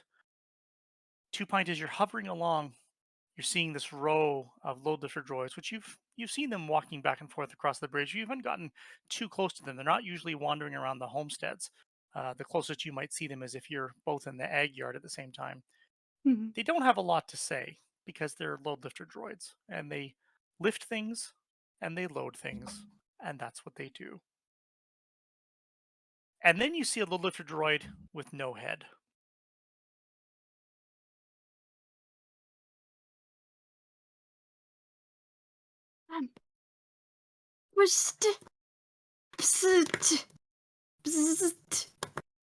Yeah. What is? Droid doesn't have a head. Are we Yeah. concerned? Is that bad? Should he No, have a no. head? It's probably being fixed, and then they'll put it back on. Why would they just leave it out for anybody to walk upon and see? That seems kind of personal. I mean, how would you like to be seen without a head? I don't think I can live without a head. Yeah, I think if I didn't have a head, I wouldn't care very much. Yeah, I don't think I'd be alive, so I wouldn't really be a concern. Good point. I forgot. Yep. Yeah. My dad's probably fixing it, and then gonna put it back on. Oh. Yeah. Okay. It's Vilra sometimes takes you easier. through some rows of Yeah. racks and tools and storage and past some tables and then into the larger bay itself where you can hear voices and the sound of power tools being used. Sparks flying up in the background is presumably your father and perhaps one or two of the other maintenance workers are working on droids, fixing equipment, getting things ready. And you can see there's a group of men. You can see your father across the room. And you can see there's a group of men standing there and you kids are making your way up, two pint hovering along with you. And they seem to be having a conversation. And you can kind of recognize the voices. You think you've seen these men in here before. And one of them speaking to your father, Vikos. Vikos saw. And he's saying, all I'm saying is there's enough work to go around. All these droids, you don't have enough manpower. I mean, look, we've got some work out at the refueling depot, but when there's no harvesters down and the production is shut down for the season, it's a little thin out there, and this work continues. And all I'm saying is you could probably share some of that load. And your father lifts up some goggles and puts down his arc welder and adjusts his tool harness a bit. And he says, "I hear what you're saying, Sledge. I understand, but I don't make the contract. It comes from the Salashay Agricor. You gotta go talk to the admin office if you want that. I can't just take on more contractors." Sledge is like, well, you're making it sound like everything has to have a work order. There's work, and then there's just getting paid. You know what I mean? And Vikos is like, look, I get it, and I appreciate it. We share parts back and forth. You've got access to old equipment out there. That's really helpful sometimes. I'm still coming out and doing the field work on the harvesters. Give you a hand on that. Look, I'll talk to the admin office if they've got any seasonal work coming up. I'll ask them, but I just can't make any promises. And Sledge is like, I know you will, Vikos. You're a stand-up guy. We appreciate that. We got to work together, so we all make it. And Vikos kind of gestures over his shoulder, and he has a couple of younger guys. They look like they're young, like older teenagers, maybe Ren's age, and they've got work overalls on and work gear, and they've got some tools with them as well, heavy boots, and they start walking away, and they kind of walk past you, heading out towards the exit. And then Sledge turns around. He's kind of picking up some of the tools and puts them on the table, and he turns around and he starts walking towards you as well. And he seems to be if such a kids care about such a thing, very handsome man, um, tall, good head of hair, and he's walking towards you. And Vilra, as he turns, you feel your stomach drop, and there's a glow that follows him because as Sledge turns around, the entire left side of his body is on fire, and he's walking towards you. She lets out, I'm not going to do it for everyone's ears, a shriek and jumps up from where she was hiding. And starts like scrambling backwards. Vilra jumps and scrambles back, spills into some buckets of tools, buckets of bolts, droid parts, couple of hands tumble out, landing next to two pint severed hands of droids laying on the ground. And Sledge quickly runs over and he leans down. Sledge is fine. He gives the kids a smile and he kind of takes Vilra's hand. And any of you that are close to Vilra can help her up as well because I she threw herself back hard. I think that Tanal is very much like next to Vilra, not like fully like putting her body between them, but just a little, because she did not like how that guy was talking to her dad, and is kind of just like trying to help Vilra up on her own with her Thanks. big far muscles.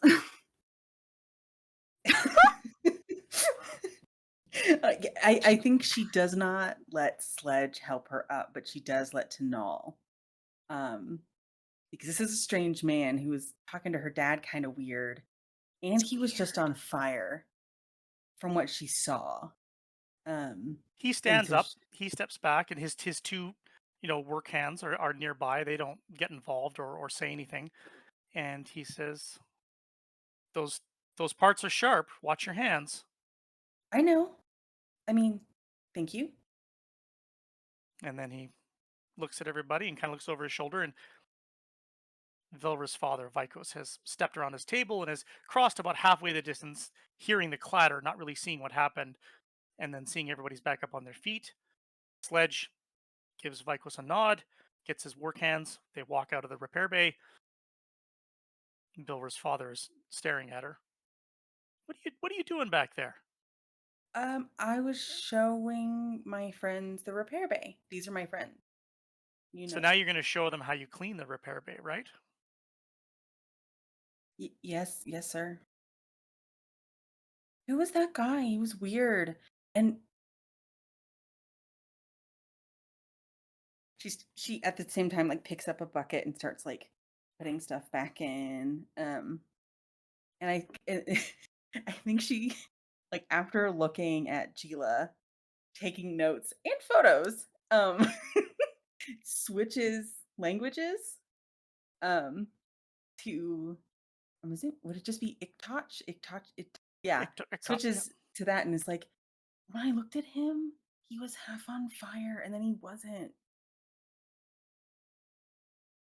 Like the left side was on fire. And she smiles at her friends like everything's fine. Like Yeah.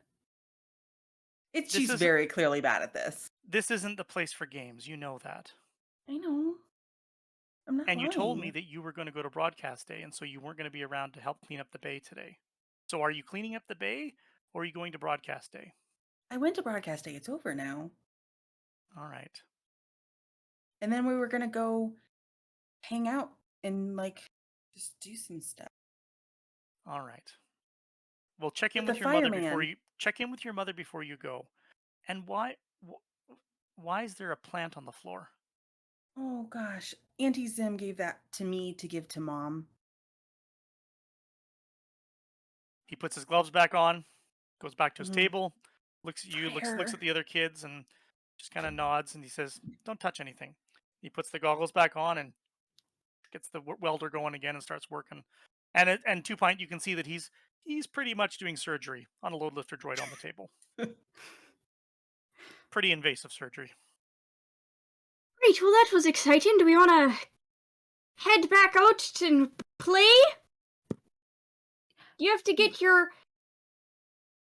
gloves. Uh-huh. How are we in the core? Oh, right. The welder's still flashing, seems to be masking a bit of the sound of your conversation. I think she quickly like shovels it because she knows that if she does not pick up every nut and bolt, she will be in so much trouble. So she is very quickly scrambling to clean everything. And if Yeah. anyone tries to help her, I she think stops Tanal is them. definitely helping. Yeah. And She's gonna be like, okay, just put this here and Gila put that doesn't there. bring no flavor. And just like, yeah, knows where everything goes. And then grabs a bag and then hands it to Tanal and goes, I'm gonna grab some. I'm gonna kind of just chuck them in. And then Okay, you yeah. guys go wait outside and I'm gonna give the flower to my mom and I have to tell her. Okay, And then yeah. we can go. Okay. Okay. Cool. Got it. Okay. Sorry, 2 Pint. This is graphic and I didn't think about that. I'm sorry. Yep, we're all good. Yep. He Okay, makes we're them going. better. It's like a Yep, doctor. okay, is Okay. like floating away. Just Yeah, so quickly grabs like a wrench, a power cell, like Power a few other cell, just fuse, right. tools, get your tool belt. You got your own tool belt that's got your Yeah, own tools on it. Real it tools. is like baby blue. Like she wanted a cute one. Oh. Yeah. So she's got her own little tools. Then like a few others that she knows are just like, I don't know, space wrench. So- things like that. Just a few things, and then goes upstairs with the plant to give to her mother and say hi because her dad told her to. And if she doesn't, once again, she won't regret everything. The apartment upstairs is small, as most of the homesteads are here, but it's well decorated. It's clean. Your mother keeps a clean house. She doesn't want dad's grease and your grease stomping up through. So, you have to take your boots off, get inside, do all of that. She's wearing her AgriCorps overall uniform on, science division. She's a botanist, helps Mhm. with the study of the grains and the plants and the different strains that they can grow here. And you know that she's getting ready for work as well, just as everybody else has been. She says, "Are you back already?" Yeah. Uh, yeah. Broadcast day's over, and then I was gonna go do some stuff with my friends. Dad said it's okay. Um, and this is a plant from Auntie Zim. She said to give it to you that you would like it. Vilra, I Yeah. want you to make our first roll of the game. I Okay. want you to roll your con under perception. If you don't have Okay. con, you're just going to roll your perception. I do not have con. So you're going to roll perception dice. One of those dice is going to be your wild die, Mm-hmm. and you're going to roll your con against your mother's willpower. On the comment, Dad said it's okay. He kind of did. He didn't say no. Roll those dice, mark your wild die, and let's see what happens. All right. I have a +2. Total was 14. 14. And did your wild Mhm. dice explode? It did not. Okay. My wild dice didn't explode either. She takes the plant from you, smells it. She says, "Oh, that's lovely." Mhm. Goes over to, a sill filled with various potted plants, many familiar pots, Auntie Zim's pots that are stained, and she has them, fired with certain colors and stuff in them for the garden, so they're distinctive and they stand out from anything else. And then she's listening to you, and she says, "Yeah, okay. Yeah, Dad said it's all right. All right, how long are you gonna be gone? And wait, who are you going with? What friends? Uh, you know, I'm going with Tanal and Gila, and we found and 2 pints coming too. Who's Two Pint? Is he the new kid They at school?" no, no, he's a beautification droid. He's really She nice. kind of pauses. She's in front of the sill with the plants, adjusting things, putting the new plant front and center so it can catch a bit of the breeze and share its scent. She doesn't look back at you, and she says, "Beautification droid." Yeah. And then she starts adjusting plants again. "All right, don't be late." I won't. I'll be home by dinner. Okay, bye, Mom. Love you. And like runs out the door before her mom can change her mind. Like throwing boots on quickly, like sprinting down the stairs before someone can say, Mom "Wait, rolled hold a on, 10 on detour." her willpower, and so she didn't question it. Oh, Good roll. Good roll. yeah. Get downstairs, get back outside, mount up on the thumpers. You can borrow the bridge, essentially, just rounding the corner with the thumpers and across the bay, going across the bridge. You feel and not just hear the power and roar of the waterfall, you feel the spray as it splashes across the bridge. Cross into the work yard for the AgriCorps. Everyone's working. Everyone's working. And overhead, one of the crew shuttles takes off from the landing platform next to where your uncle's freighter was and flies across the homesteads, climbing up to clear the cliffs, to take the workers out to the fields. Up the extra wide ramps, big enough for the droids, big enough for large crews to walk up, ride the thumpers back up the same way that the Cesper family came down this morning. Ride down the long underground tunnel. It's a tight grated, so the pads of the thumpers are okay. They don't get damaged by running on the metal grating, but you can look straight through and you can see the rushing underground river beneath you as it rushes past behind you, headed towards the waterfall. Get all the way to the lift on the far end. The lift is massive. 20, 30 people could stand in the lift, more than enough room for all of you. And the lift rises up. Doors ahead retract. Sunlight spills in from above. And then the steam and the stale air and the sort of the stench of the tunnel and the pipes that run through it and all of the industrial work of the egg yard is replaced by the warm wind off the fields and the grasslands and the sea of grain grass just flowing and dancing as it stretches up before you like waves on the land to match the waves at the sea to the cliffs far off away. You circle around the lakeside, head off into the grasses, and we're going to take our pause there and have a short break. We'll be back shortly, everybody. Away. Come back to Quadrilateral, everybody. This is our Star Wars West End Games D6 mini campaign with our outstanding group of players. We're going to pick right up where we were before.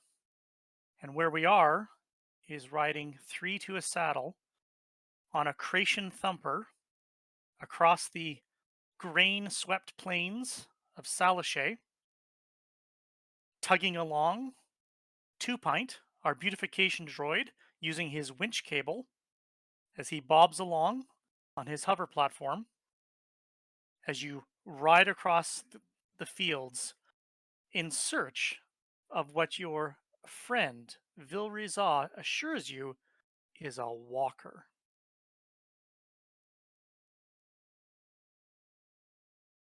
Tanal Are we there? Cesper, our ranch hand, wrangler, farm kid, I need you to roll your beast handling as your thumper's a little heavier in the saddle today than usual.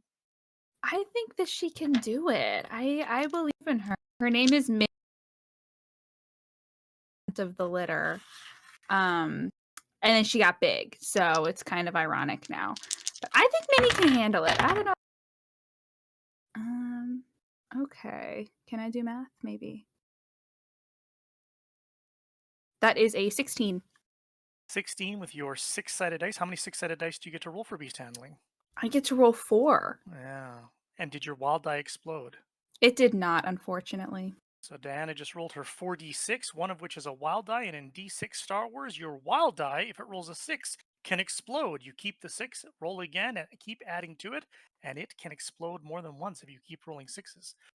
If you roll a 1, you get to keep the 1 and maybe just add that into your total, but it is also a complication, which I get to then unleash upon you immediately or maybe a little later on as I see fit for story purposes, which is perfect. And you are rolling your beast handling against a target number. This is still an easy difficulty, and you already rolled. An easy difficulty would be in the range of difficulty 6 to 10. You bet that with no problem. It's not the issue of keeping your thumper striding across the plains without difficulty, but slowing down and maneuvering and turning is a little bit different with a little bit of that extra weight in the saddle. But when the Thumper's cargo is a bunch of 7-year-old kids from the West Crag homestead, it's not too difficult at all. What is difficult is finding a piece of machinery out in the fields in a sea of grains. You've ridden out a ways based on where Vilra has assured you she saw the walker. You passed at least one of the massive grain harvesters that plods along, chewing up the grain fields, bundling it together into the sheafs and dumping it out the back, which then the load lifter droids will come along later and gather up and carry to predetermined pickup points for the shuttlecraft that Gila Cora's father, Lon Cora, operates with his pilots as they come in each week to pick up the grain shipments to take back to the capital of Selashe, which is Natasa. So you've passed one of those large excavators, the driver giving a wave to the thumper and the multi-party sitting the saddle. Now you sit on top of a bit of a rise, and it's a lot of grain and a lot of field, and it's all yellow and golden and wafting in the wind. But you're looking for a piece of machinery. And so what we need to do is we need everybody, whoever's choosing to look, to use their search skill, which is found under your perception attribute. And if anybody has any equipment on your character sheet that helps you with search, this might be a good time to use that equipment. I've got some macro binoculars. Heck yeah. Now, what do the macro binoculars do for you? They give me plus 3D to perception and searching over Over which? 100 meters. Yeah, more than 100 meters away. Cool. Awesome. Oh my gosh, that's so many. So if If you have the I- search skill, you can roll. Go ahead. Got If I, like, 31. Hover up and get height, can I get like a I'm going to bird's eye give view you plus situation? 1d because you've got some vantage. Absolutely. Cool. Am I just rolling perception if I don't If you don't have the search skill, Star Wars D6, right? It doesn't matter. You still get to roll your base attribute to attempt this roll. This is going to be a difficult roll. It's going to be a moderate roll, I should say, which means the difficulty range is between 11 and 15 for the difficulty number. And so you roll your search, and if you don't have the search skill, you roll your base perception and still roll your wild die as one of the dice that you roll. Got a 31. I got a 16. I got a 17. 10. Excellent. So I'm going to ask Barnaby. Barnaby, did your wild dice explode? It did not. I have 4 Ds in perception and 5 in search. Just to clarify, did you roll 9 dice or did you roll 5? I did roll 9. I rolled 9. That's okay. So in this case, you're only rolling your search dice, which would be 5d. Because Gotcha. otherwise, that was a really great number. Okay, I will re-roll that then. Thank you. Make sure you add your wild die in. Gotcha. Thank you for reminding me.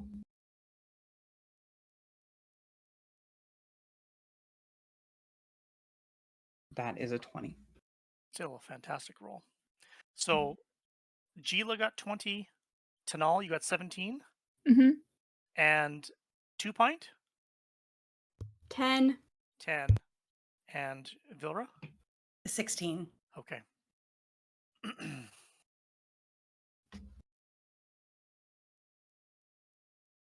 So everybody's up, 2 Pints up in the air, and should have a great vantage point.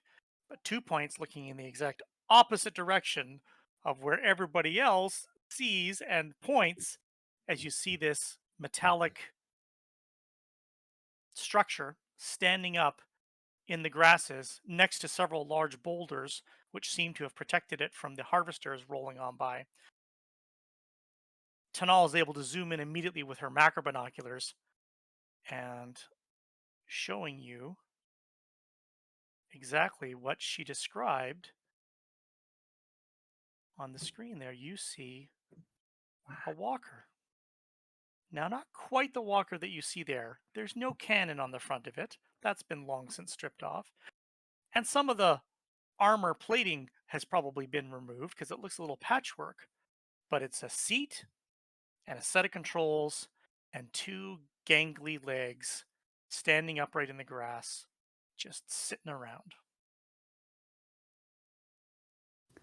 Come on, let's go. Yeah, right? That's so. I bet we definitely ride that. It would be like really easy, like basically like riding a thumper, but it's metal. Yeah, we could race them. Oh my gosh. I didn't even think about that. Let's do it. Tanal will kind of herd Minnie along to make her go a little bit faster and approach the walker. you all arrive, and there it is. Just sitting out here in the middle of the grasses. Wow. Cool. It's tall. Wow. You have to look up. The chair way up here. Great. Huh. All right. Well, let's try and fix it. Cool. You How do we fix it? you know. Yeah. And Um. I could fly up and maybe see what's going on at the tippy top. Yeah. Right? Or I could stand on someone's shoulders and try to get up there. I don't know where a power cell goes in this. I figured there was be like a place that like made sense. You just like, Probably. plug it in. Let me see what I can see if I Yeah. hover up there. My like hover height is, what did we say? 4 meters. 4 meters. Am I able to get to the top of it? Oh, absolutely. It's way smaller than that. It's a personal walker designed for someone to sit in it, much like they would Okay. sit, let's say, in the cockpit of a land speeder. But they're just sitting there holding onto the controls, and then these big legs. This thing's probably almost 2.5 meters, so maybe 10 to 12 feet tall. Okay. And what you can do is anybody who thinks that they might have an understanding of this, and Vilra for sure, you've worked on other devices, you understand many of the principles, is you can roll your skill called Walker Repair. What's that? No one has Walker Repair in their sheet? That's okay. You get to roll your technical attribute, which supports all of your repair skills. So you can roll your technical attribute, add in your wild die if you have it. If you've got any tools on your equipment belt that would apply to fixing walkers, I don't think anyone does, but check your equipment list anyway. I do. I have a vehicle toolkit. Oh, see? Oh, I'm sorry. No, that's repulsor lift / starship repair. There This you is go. a vehicle, though, right? It's just not a repulsor vehicle, but yes. Different Okay, so- tools for different vehicles. Okay, so I can't. But you've still use got my your +1. general toolkit, so you can still do this. But roll your technical. Okay. Use your wild die. This is going to be, again, a moderate difficulty because nobody has ever repaired a walker before. But remember, after you roll, but before you know if you've succeeded, you can choose to spend one of your character points to add another d6 to your roll if you think you fell short. Moderate difficulty starts at 11 and can go all the way up to 15. Yeah. Can I use 2 character points? You can use one per turn. 1. Okay, I'm gonna use 1 then. So if you use 1, you'll reduce your character points by 1. You roll that. That acts like a wild die that it explodes. If you roll a 6, you get to keep the 6 and keep rolling.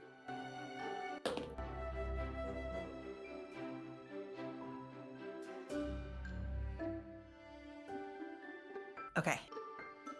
14. 14. Mhm. And 2 point. Oh were wait, you I in there forgot as to well? add 15. Sorry, I forgot to add my +1. What did you roll? I got a 17. Very good.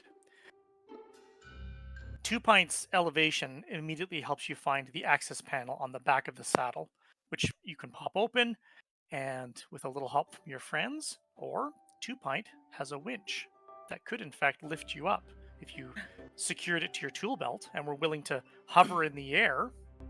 Yeah. 2 pint is pretty strong for a little droid and has no problem elevating Vilra up into the air so she is level with the back of the saddle and can access the maintenance panel that's back there. You've got your power cell and your fuse, which you're skilled at using. You've done those before on other smaller devices, and you're able to get them back in. And then close up the hatch, and you can see a little indicator light indicating that there's now electrical power to the walker. I'm gonna like unclip myself from 2 pint and like scramble into the seat. It is not graceful. It is very much like kid in a candy store excited that they were able to do this. Okay. Right. You do know how to drive one of these things, right? Not at all. Right. I'm sure I can figure it out. It can't be Sure. hard, right? If you're gonna Sure. if you're gonna try and power up this walker, Yeah. so now you would roll your walker operation skill. What's that? You don't have walker operation skill? That's okay. You default to your mechanical attribute because that's what you use to pilot all things. Make sure you put your wild die in there. Is there a help action in this system? No, if a Okay. task can be done by two people, then two people can do the task. But in this Okay. case, there's only one person that's going to sit the saddle. Only Vilver can make the roll for that. Cool. 13. Okay. There's electrical power. Mhm. You know that you can see in the indicator gauge there's still fuel in the walker. The power supply is still there. You can hear Vilver flipping some switches, getting some indicators. There's a bit of an electrical whir. Not much is really happening. Hmm. Kind of adjusting the controls for a moment. Not really sure if it's going to. And Vilra starts walking off into the grass as the walker comes to life, and she's jostling along, and it's making its big gangly legs, and she sure enough manages to start walking it in a circle as it walks around the boulders. And now the walker is running. I did it! I did it! I Whoa. did it! Look! Oh my gosh. That's so cool. We're going to go so far, so fast. I don't know how fast it can go. Huh. Let's find out. Well, I think there's only one way to find out. Uh-huh. Can we read the manual? Or... I don't I don't Do you think it have comes with that? one of those. There's no manual. I There's didn't find one. not even hull plating covering the entire walker. Someone's come and stripped it of some parts at some point, but not enough to keep it from working. I think that Tanal kind of hops back up onto her thumper and will reach a hand down for Gila and just be like, come on.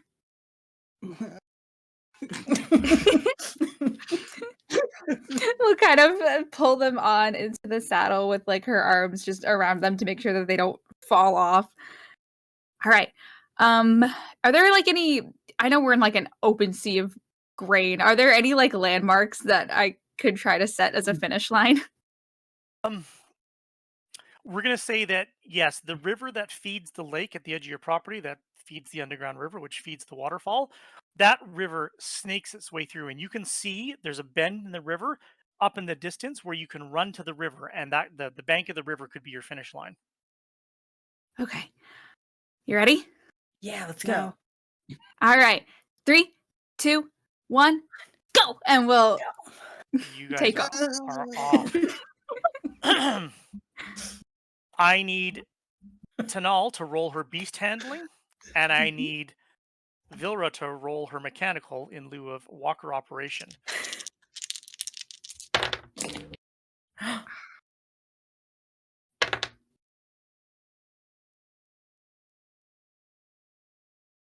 Okay, that's 15. Good roll.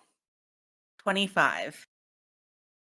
Did I'm you 26. explode? Did Sorry, you I keep forgetting did you that. explode? I did explode. Wild Oh! dice exploded. Well Yeah, done. wild dice exploded. So it's a 26 total. The Creation Thumper isn't crazy about the noise that the walker is making. Creation Thumpers, despite their name Thumper, are not in fact loud, plodding, riding creatures that thump their foot into the ground. Thumpers are almost silent. They're the shape of their pads of their feet allow them to run with very, very little noise. And so it makes for a very smooth riding experience, and they don't make a ton of noise doing it. Therefore, they don't like it when something running alongside them is very, very, very loud. Creation Thumpers, like many creatures that you can in Nactreth, have what's called an ornerius code. Ornerius meaning how ornery are they when they are spooked, disturbed, in danger. The Creation Thumper Ornerius code is only 1d, so it's not very high, but we still treat it like a wild die. So if I roll this and it explodes, the Creation Thumper might have second thoughts about that. But my wild die does not explode. You make your beast handling roll. You are keeping the thumper in line. The thumper is been ridden by you for years. It knows you. It knows the feel of you in the saddle, the commands that you give it. It's not a problem.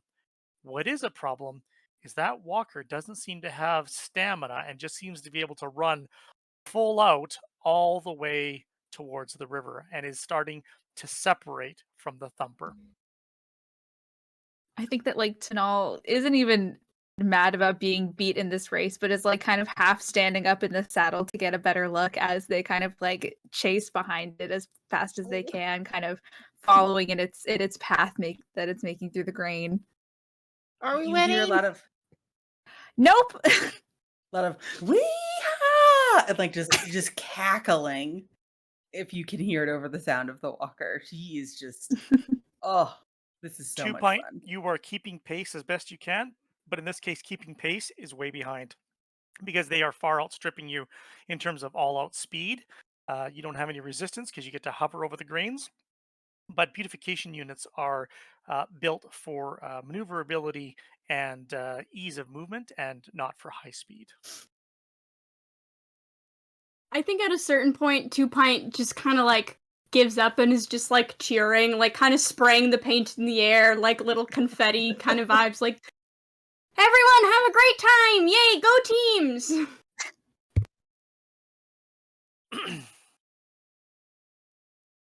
You can see that the thumper is not going to catch the walker. The thumper is fast, but the walker is simply faster. It's like this is what the walker was designed to do, to run over uneven terrain at high speed. Vilra's jostled, but she's not being jumbled about. There seems to be a bit of an equilibrium that there's a bit of a system that keeps her, a gyroscopic system that's keeping her from falling out of the saddle despite her small size, and it seems rather smooth for her up top, even though she's bouncing around a little bit. But she outpaces you. She wins the race. The riverbank's approaching. You're gonna get there. Vilra, the riverbank's approaching. Vilra, the riverbank's approaching. Yeah, stopping. I need you to Yeah. roll your mechanical one more time to ease this puppy Oh. down.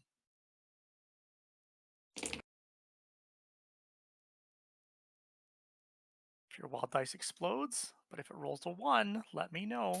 No, it rolled a 4. Okay, 10 total. 10. 11. Sorry. Keep forgetting to add my pluses. So 11. Add in your pluses, Mhm. absolutely.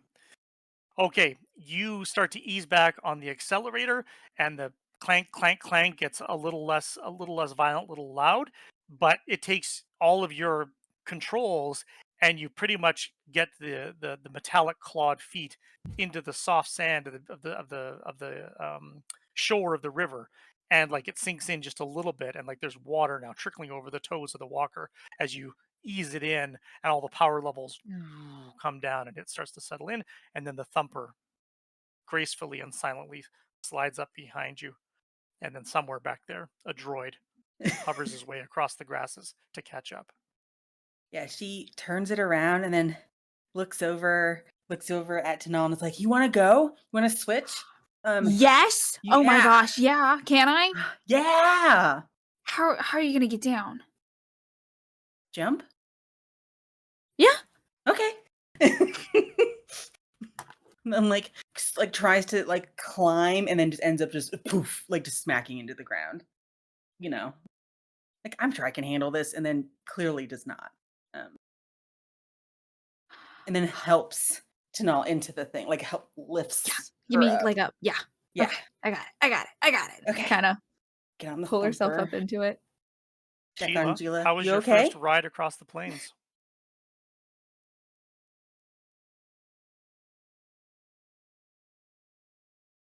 Yeah, how's Gila doing? I feel so Yeah. bad because Oh. Tanal just You went you full didn't even check throttle. on Gila. You just jumped off the I- thumper, Yep. hopped up inside the walker. Yep. I checked on Gila Gila. has not Her opened their eyes. They have just Oh. been holding on. They have their little recording rod out. They've been eyes closed, holding the recording rod out. It's really fun if you open your eyes.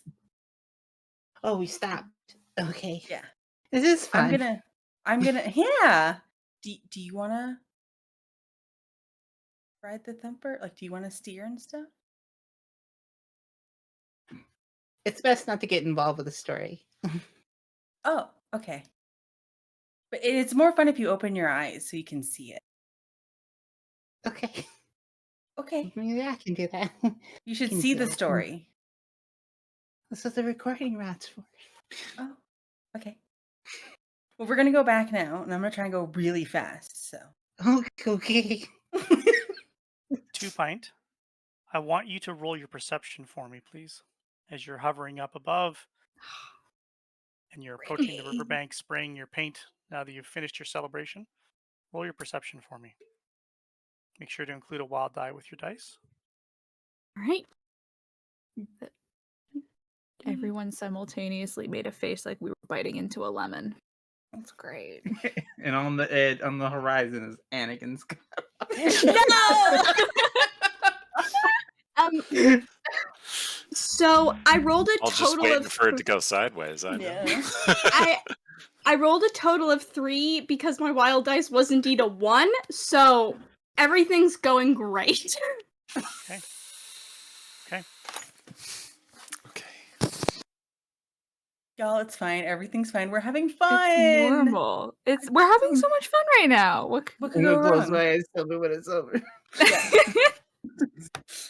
Tanal, roll your perception for me. Okay. Let's see. What is my perception? Okay, let's see. I wish that this would explode. That would be really nice, but it didn't. That is a 11.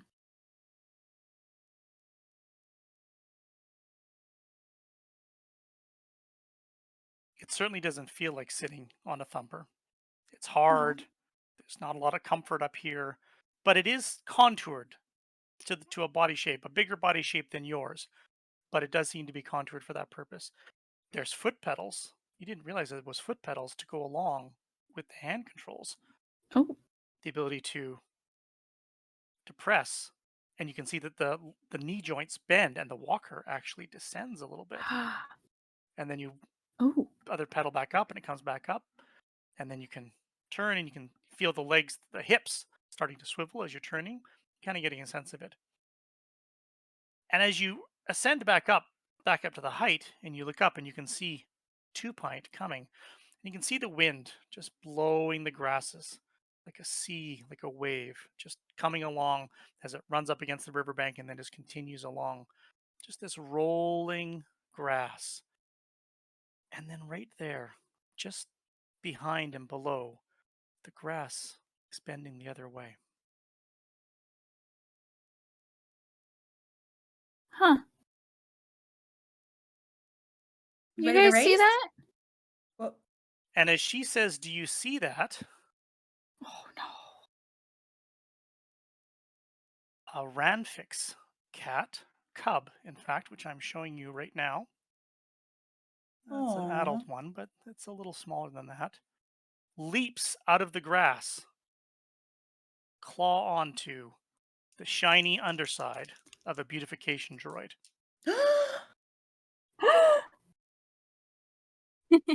Uh-oh. 2 Pint, this is a brawling attack against you. So the Ranfix Plains cat is going to roll its brawling. You can react to this by rolling your brawling parry, or you can rely on just the straight difficulty number that it has to beat to try and claw onto your Am I able to backside. use my dodge on this? Dodge only works against ranged attacks. Got In it. this case, it's brawling parry, which if you don't have brawling parry as a skill, it defaults to your attribute, which is your dexterity. So you're going to roll your brawling parry or roll your dexterity, or are you just going to rely on the difficulty number and hope that it misses? I'm going to roll my dexterity. It's a posed roll. Make sure your wild die's in there. I rolled mine. With a wild die. Okay.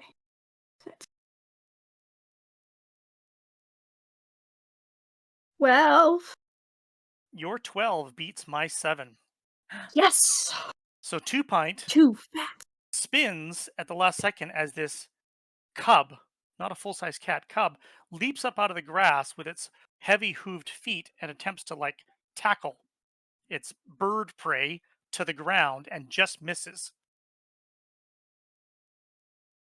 At the same time that it does that, it lets out a yowl of hunting, and then its brothers and sisters let out their yowls of hunting as they form up on you on each side of the riverbank out of the grass, and we are now into initiative. Now, normally we roll initiative by rolling perception skills, and there's a whole system for that. But for the sake of simplicity and to keep it easy, I'm doing a bit of a house ruling for this. In that, I'm just going to declare who has initiative each turn. This is your planet. This is your home. This is your backyard. Unless I tell you otherwise, you will always have initiative first because you know your environment and you know what's happening. Having initiative first means you have a choice to make as a group because you're all going to go together. Do you wish to act first in the round, or do you wish to act last in the round, which allows you to react to what the opponent is doing? I think in this instance, I would want to go first. Also because I agree. we are kids acting on instinct in this very moment. Sure thing. Yeah, Yeah. I So agree. you're going to go first, which means you don't necessarily know what the Ranfix cubs are going to do, but there are several of them, and you have to now declare how many actions this turn you're going to take. And the reason you do that is because for every action beyond the first that you choose to do, you start to subtract a dice from your total dice pool for this round. If you want to take 2 actions, you'll be minus 1d to both of those rolls. And so we will just start at the top. So, Gila, how many actions is Gila going to take right now? You're still sitting on the back of the thumper. How many actions do you want to take? Every action past the first one is minus a D. Yeah. Is that on each roll afterwards, or is it on No, both the rolls? immediately. So the first roll you make will be minus 1d if you tell me you're declaring 2 actions this turn. Okay. Okay, then I'm gonna do 2 actions. All right. 2 Pint, how many actions are you going to take? I'll just do one. Okay. Tanal I'll also just do one, I think. and Vilra. Just one. Okay. And the Cubs are all taking 2 actions because they're going to move and then they're going to attack. Okay. Gila, we're going to start with you. What's the first action you're doing? First action, because I am a bookworm. Do I know anything about these creatures? I'd like to roll to see if I know anything about them. You can roll your planetary systems, which is a knowledge skill if you don't have it, so roll your base knowledge, to know what you know about the native species of Salishay. Okay. Make sure I get my special dice. So bad at math. 12. That's a good roll. Yeah, these are Ranfixes, which you do know. They are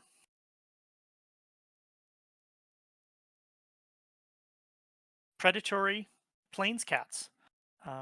They don't typically threaten the settlement because obviously the settlement is very isolated and outside of their traditional territory, but they are pack creatures.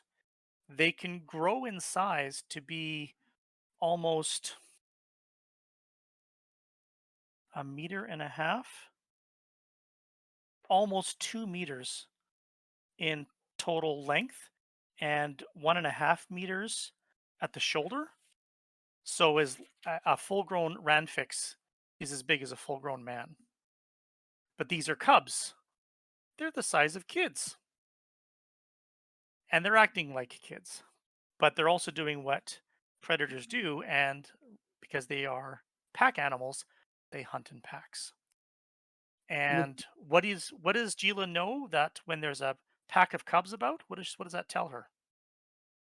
There's a mother somewhere. There could be. Or There could be.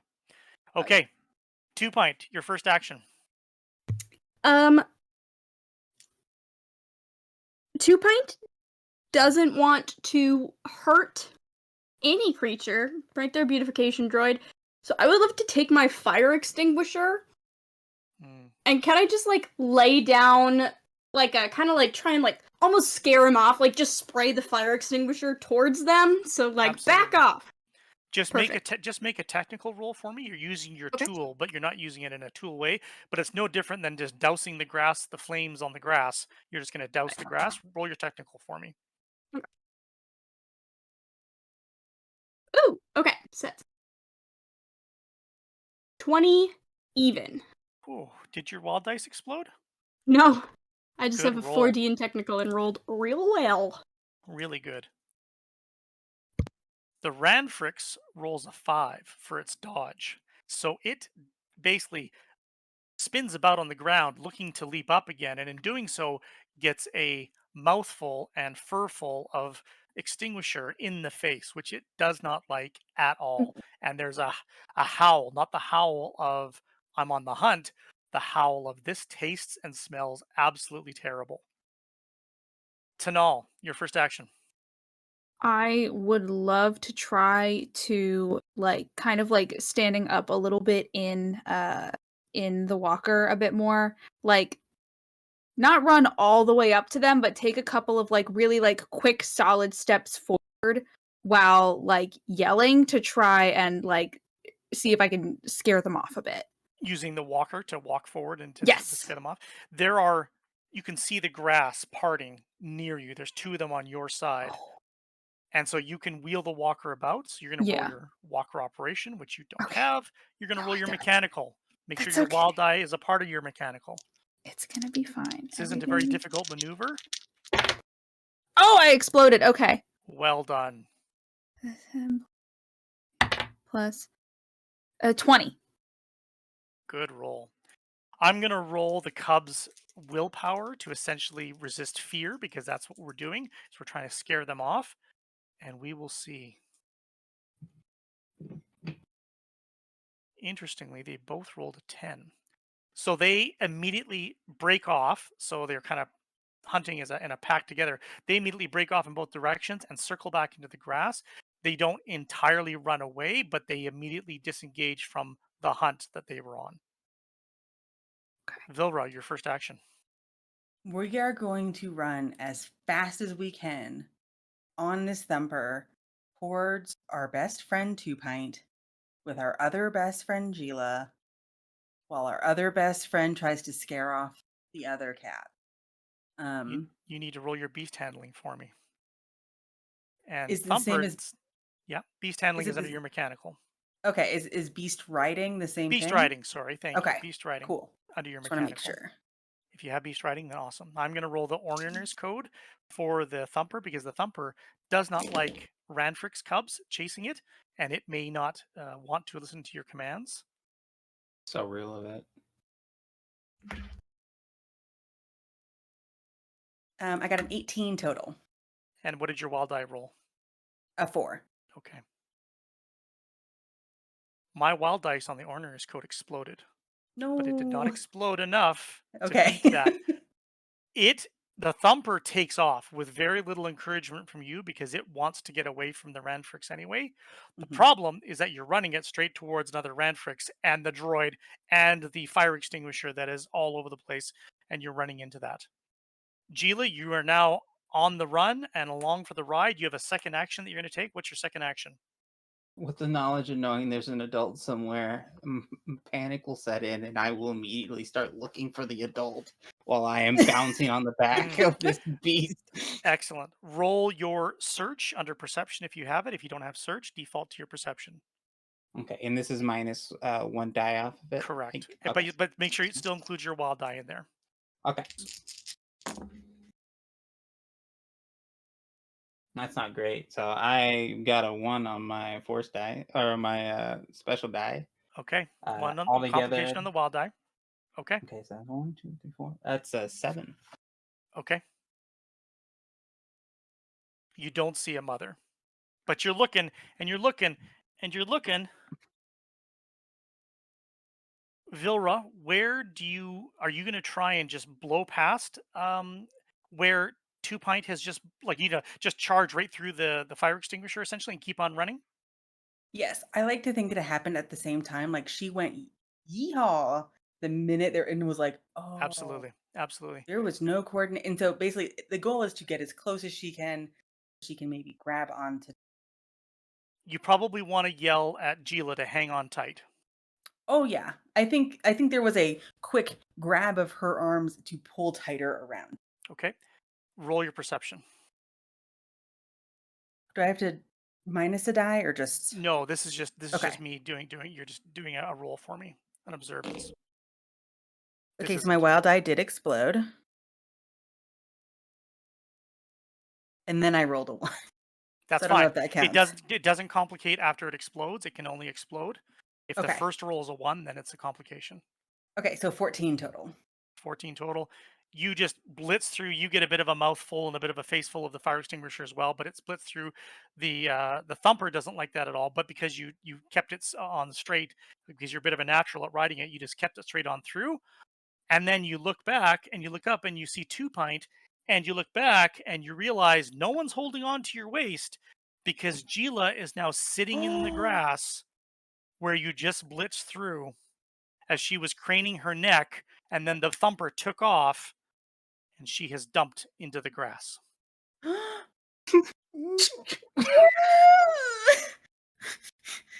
I think it's start. Yeah, The it's not fun Ranfrix cub, anymore. the Ranfrix cub that was chasing the thumper, no longer has to chase the thumper because there's easier prey now in the grass. It's going to roll its brawling attack against Gila. Gila, you can roll a brawling parry as a reaction to this, and if you don't have brawling parry, it is your dexterity. However, it's going to be at an additional minus 1d, so minus 2d, because now this will be your third action this round. Then there's no point in me rolling. You I'm about to still, put it but in you can, God's but you hands. can't go lower than 1. So you're gonna roll 1 dice. It's your wild die, and it can still explode on a 6. You know what? We'll put it in Fate's hands. We'll see Roll what that wild die happens. for me. Roll it. A 6. Roll that 6 again. That's a 3, so that's 9. And I rolled a total of 6 on the brawling attack of the Ranfrix. So it pounces, Horses with you. and Gila just rolls back, scrambles back as she does, because she said she was small. She's light on her feet. But there's this prairie cub, right in front of her now, snaps at the grass and gets a mouthful of grain, but doesn't get a mouthful of Gila. We are at the top of the round. You guys are going to continue to act first, I presume, and you're going to declare how many actions this turn you're taking, starting with Gila. She's just gonna go with 1. Okay. 2 Pint. I'll go 2 this time. Okay. Tanal. 1. 1 action. Vilra. 2. 2 actions. All right. And 2 of the cubs are going to declare 2 actions. The cub that is in front of Gila is only going to declare 1 action. Gila, what's your action? I have a question. As a Mhm. child, I'm assuming these are creatures that they would be like, don't mess with these. But if you do we have like bear safety training, the equivalent of like that, of like when you see one, make yourself big or like lay on the ground. Is there something the equivalent of that would? Yeah, with cats, you don't ever want to lay on the ground. You want to make yourself big and make a lot of noise. So Okay. Then I will use intimidation. I will take out my iPad and basically like try to like awesome. have it make the like noise of like an adult on there. Yes. Yes. And I would like to try to intimidate them to leave me Roll that alone. intimidation. Make sure your wild die is part of that dice. Okay, and I'm going to use a character point. So you don't have to. You just Oh. roll. Well, sorry. Yes, for this, because it's an opposed roll against the Ranfrix's willpower, you can declare that character point right now if you want to add in another d6 automatically. So go right ahead.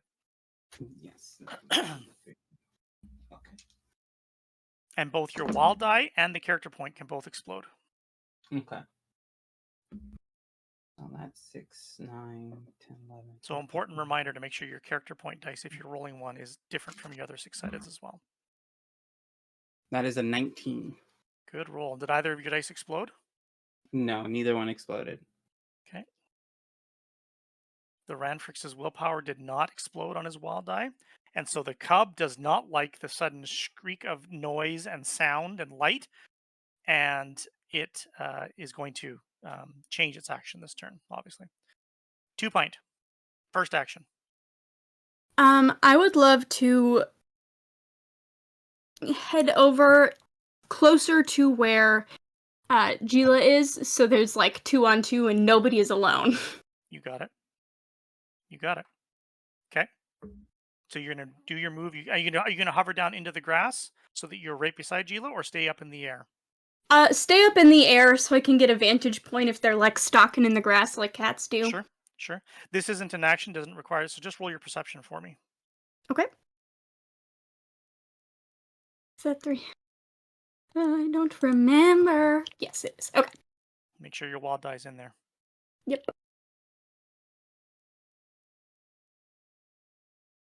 No explode, but that is a 12. One of the 2 Ranfrixes that backed away from the walker, you can see that it's peeled off its head because it sees Gila in the grass, and looks like it's now got its attention on her. So you can see that from your vantage point. Cool. Tanal. Okay, so since that worked out, it's trying to scare them and make myself big worked out really well the first time. I think that Tanal is going to try to like look to do that again, but with the purpose of trying to like break their ranks and like clear a path, so that way once everybody is on a vehicle, we have like an avenue that we can try to get out by. Okay. Okay. So roll your walker operation, in which case be defaulting to your Cool. mechanical. Cool. And what if I exploded? Wouldn't that And be did you just say so 2 actions cool? this turn or just 1? Just the one. Okay. Okay, and I'm gonna use a character point because that was a bad job. So, we're gonna hope that I keep track. I believe in you. Thank you. Oh God. Okay. That's only a 10. Okay. In total. Okay. Yeah.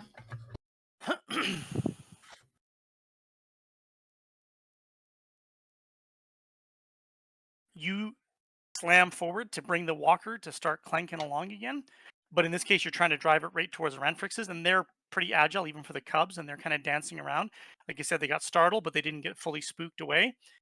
And in doing so, one of the toes digs into the soft sand because it was right against the shore of the river, which is where you had it when you first mounted up.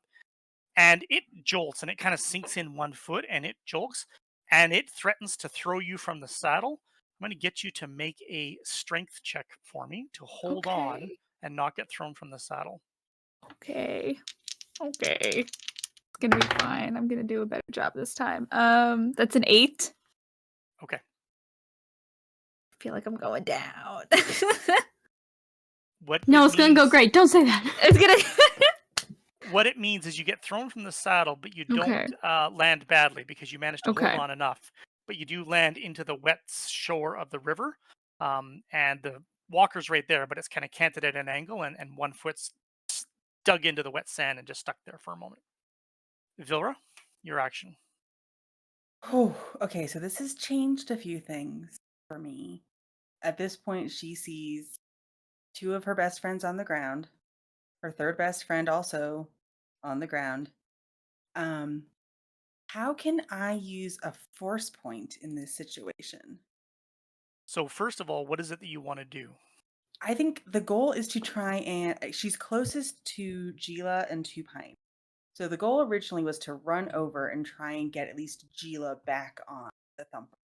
And now it's oh, I want to try and save I want to grab both at least Gila because with 2 Pint they can at least hover Hmm. and get moving a little bit. Mhm.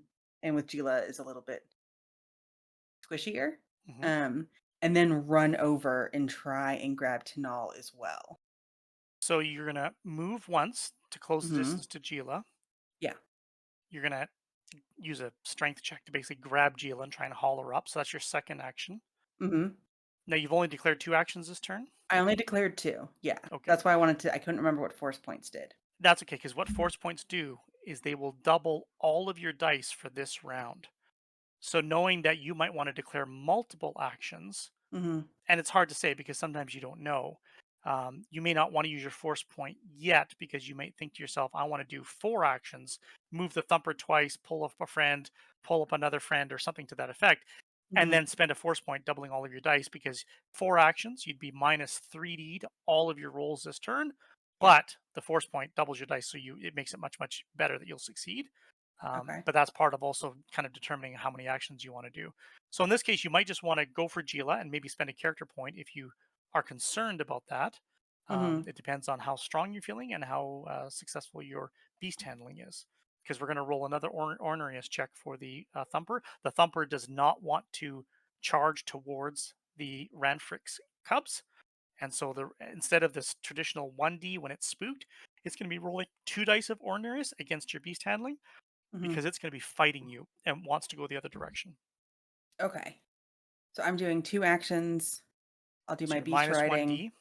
So the Just move minus is just a 1d. move. You're just crossing the distance, and that doesn't require a roll. It just represents one of the things you're doing this turn. Your second Mhm. roll is going to be the beast handling, though, to keep the Thumper on the course you want it to be. Keep it thumping. hmm Yep.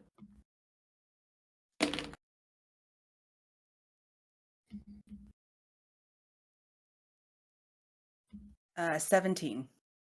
And your wild dice, did any complication or exploding? Nope. Okay. Just a 3. Okay. The Thumper's fighting you, but you keep the reins in line, and you manage to get it all the way across to Gila. And so now the Thumper is right beside Gila and right beside the Ranfrix. So the Ranfrixes are going to take their first actions of the turn, and that's going to be the Ranfrix that is right in front of Gila, which it was prepared to take a nice bite out of.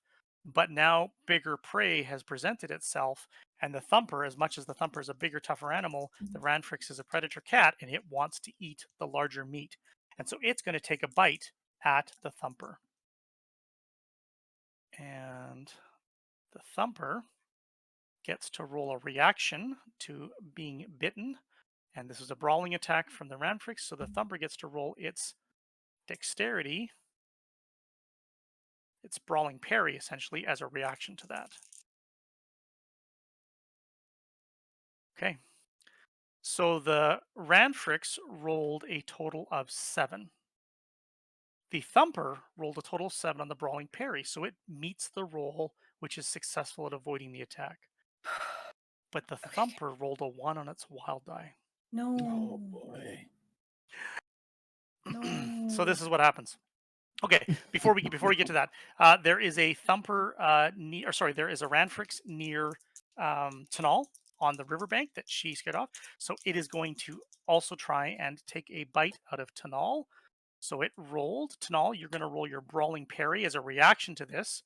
If you like, if you don't have brawling parry as a skill, you default to your dexterity. Okay. Because you already took actions, this would be another action, so you'd be minus 1 more d, so minus 2d to your total roll. Okay. Make sure one of them is your wild die.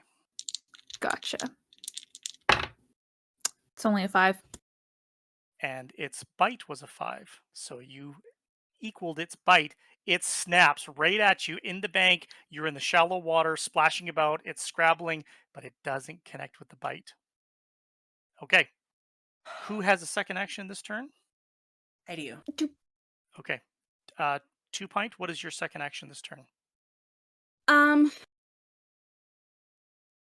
Okay. Is Gila still on the ground, right? Right beneath you, basically, right? Because you were right there, you said. Can I drop my tow cable and just be like, hold on, and like airlift Gila out there, or at least get prepared to if I can't do the full Nope. motion? You can lift her this turn. You just snap the cable down. You're gonna make a lifting check. As long as she agrees to grab the cable, you're gonna lift her right out of the grass. Are you good? You're grabbing? Okay. Oh, right. I need to look up how many dice I'm rolling. I can't just roll the die. Okay. Is this strength? So strength, but what do you Yeah. have for gear that helps you with lifting?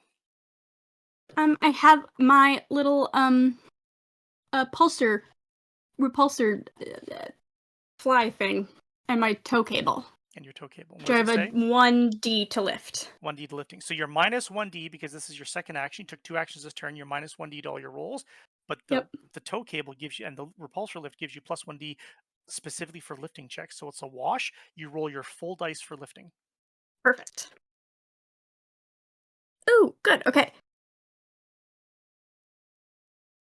That's a 11. Okay.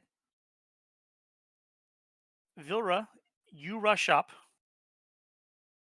The Ranfrix jumps at the Thumper. The Thumper dodges away, but in doing so, it rears up, really spooked and scared and angry in the whole bit.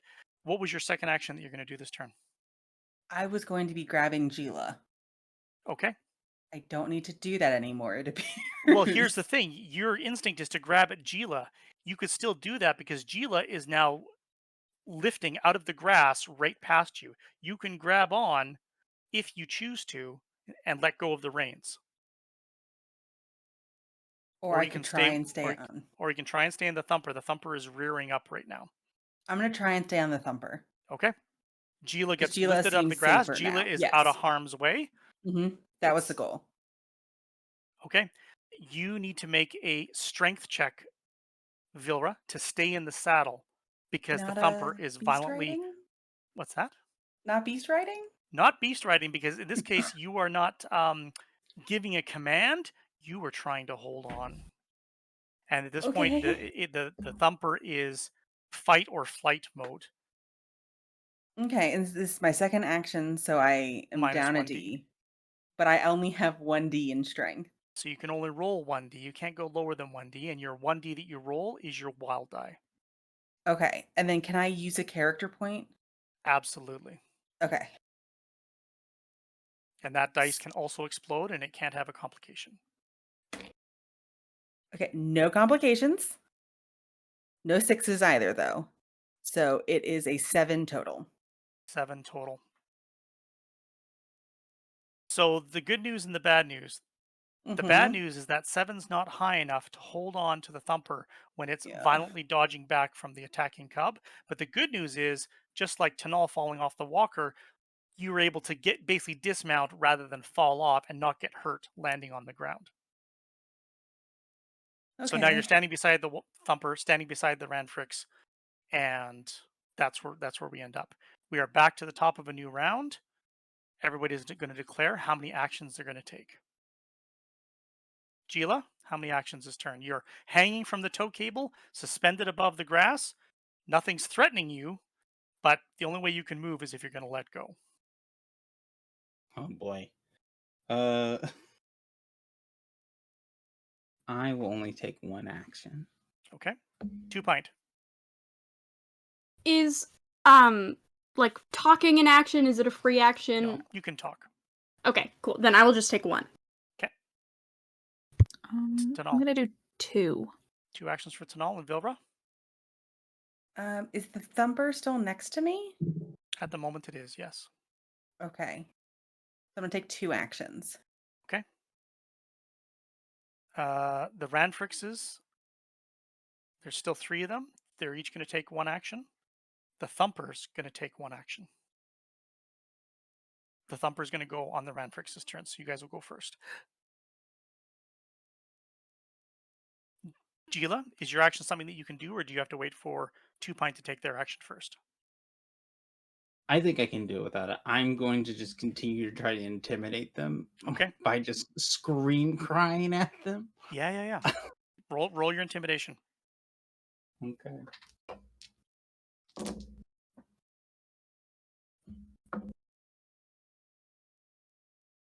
Okay, math. That is 16. Well done. I had a die explode. Oh, well done.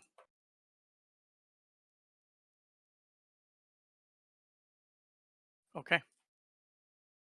I just rolled willpower for the Ranfrix right beneath you and the Thumper beneath you as well. 2 pint, your first action. I am going to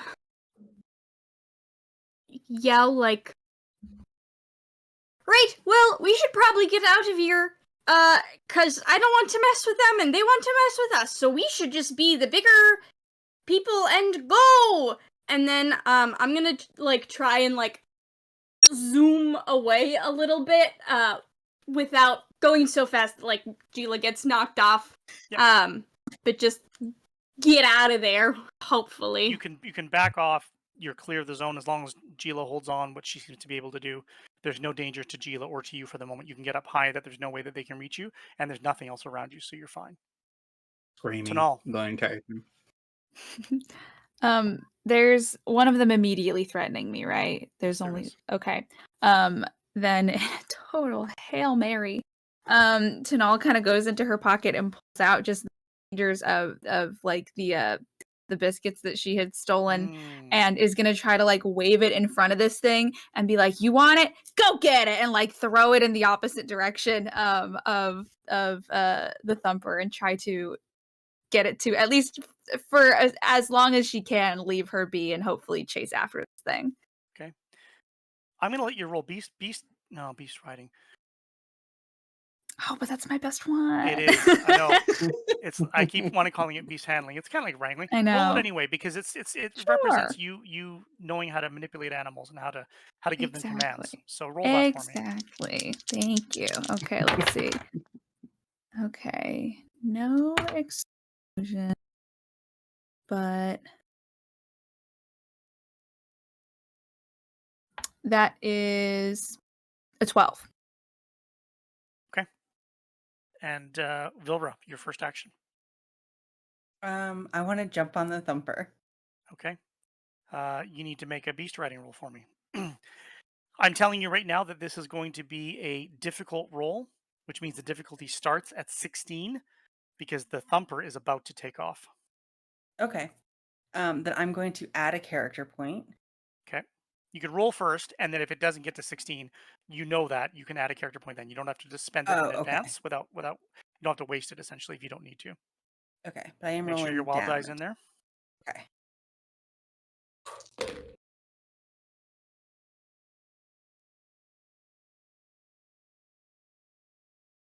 I'm going to use a character point because I'm at 12. Okay. At least 4. And I got a 6, so it exploded. Explodes. So what did I say? 12 plus 6, 18 plus 4, 22. Okay. You get up in the saddle as the thumper makes good to flee. I'm fine with that, almost. The Ranfrix right in front, and the Ranfrix that had peeled off, that was with Tanal, has rushed across the grass to attack the thumper as well. So they're each going to take a bite at the thumper. And the thumper is going to attempt to avoid both of those. And it's third action, so it's actually going to be down. Okay, so it's actually going to be down to 1d. It doesn't get. I'm gonna So it's say already going to. the force is strong with these kids. I don't know, like this is going. Ooh. Okay. So the thumper has to roll brawling parry against each of those attacks. That's a reaction that it can do, and that's against each of the different attacks. So it minuses from its dexterity because it was already planning to flee. That was its action this turn. Now it's a reaction once, reaction twice, so it's 3 actions minus 2d, which takes its dexterity to 1d.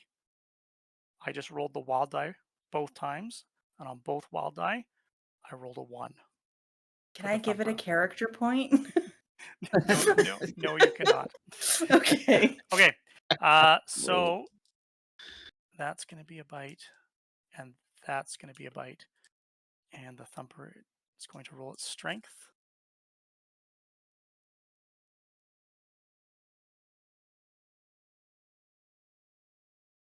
Okay. Two of them, pounce on the thumper, biting and pawing at it with their big, thick, pointed hooves.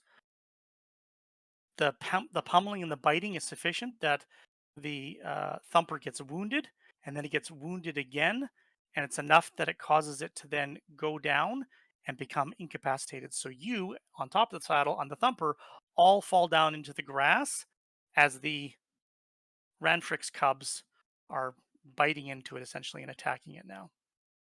Anyone else have a second action this turn?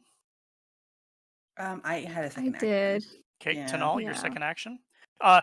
Sorry, the one that was on you, I didn't declare its action. It takes the Okay. bait, super sweet, savory scone into the grass, and it follows it with the nose, and then leaps off into the grass and makes snarling, chasing noises as it goes off to the much more delicious prey. So that was your first action. Now you've got your second action. Oh, geez. Okay. I think that Tanal looks at this situation, looks at the thumper that's gone down. She probably raised herself since it was a baby.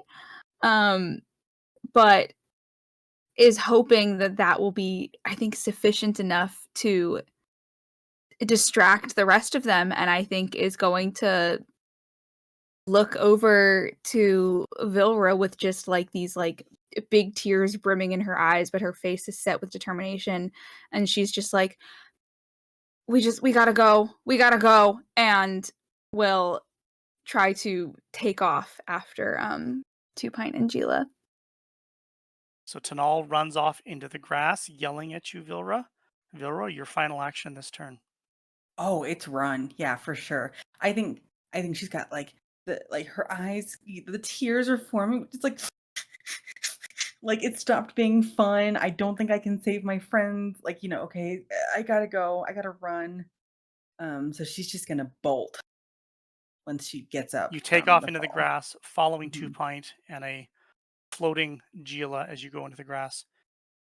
You can hear the sounds of the cubs as they continue their attack, but then the sounds get quieter, and more importantly, the sounds don't follow you. Uh, uh.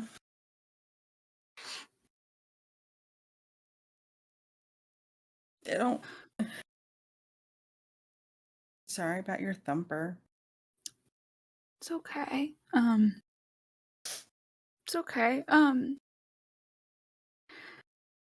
But we're okay, right? Everybody Yeah. okay. Jeez. Physically, though, everyone physically okay. Emotionally is not really. I mean, it's a concern, but physically okay. Yeah, I got some Yes. I assume there's like some scratches and scrapes. Like Everybody there's who gonna be rolled in the bruises. grass or rolled on the ground at least once is a little scuffed up, yes. Okay.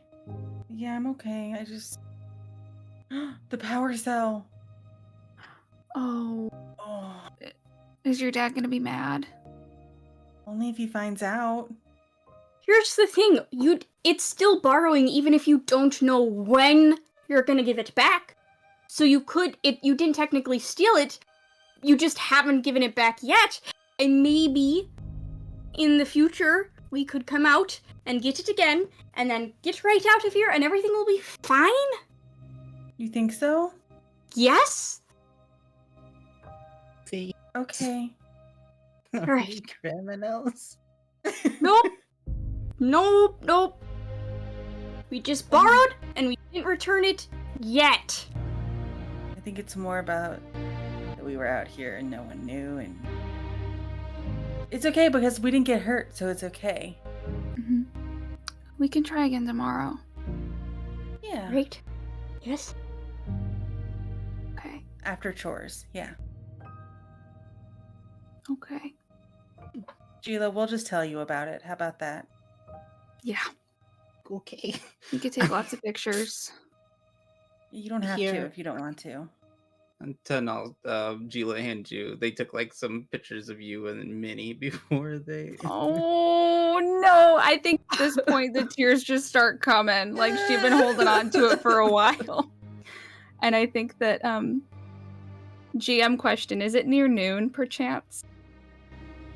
It's a long walk back to the farm. And when you get within sight of the fences, the sun is really high in the sky. Yeah, I think that Tanal is just her eyes occasionally, like she's kind of looking at her feet, kicking the dirt a little bit as they go, but every now and again is just looking up, trying to see what she sees. You could run to the edge of the farm and look over the cliff. Yeah. And when you do that, you see Tanal just takes off at a run. And you can obviously follow her if you do. Mhm. She goes all the way down the fence line, past the homestead, past her aunt's cottage, all the way down through the grazing pasture for the Gorns. and to the edge of the cliff and stands up on the fence rails and looks. West Crag and the homesteads laid out before you, and the two bridges crossing the chasm, crossing in front of the waterfall, leading to the market, leading to the West Crag, leading to the Salichet Agricorp yards, and leading to the landing pads on the market side, of which one is occupied. Steam billows out from it. Landing ramp descended of a shuttle and a line of people walking up the ramp.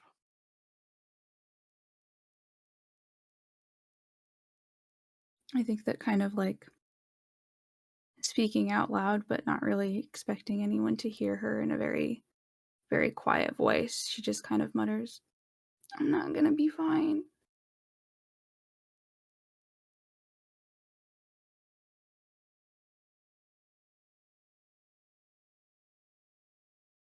Do you use your macro binoculars? No, I don't think so. I think that she considers them for a second, but I don't know if she can bring herself to look that close. What are you looking for? Um, my sister, she's she's going today. Going where? She wants to fly ships and be a pilot, and they let her into flight school a year early. Sounds kind of cool, but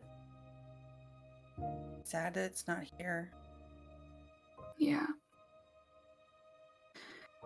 Yeah. Maybe if we But, scream loud enough, she'll look over. Is she down there? Yeah, but you know, it's gonna be, me and Mom can handle it. It's gonna be okay. Yeah. She can go do her thing, and I'm gonna do my thing, and it's gonna be fine. Mm-hmm. There's a line of figures that walk up the ramp, and then there's no more line, and there's a small crowd at the base of the landing pad, and then the ramp to the shuttle retracts, closes up, and you can hear the distant whine as the shuttle powers up.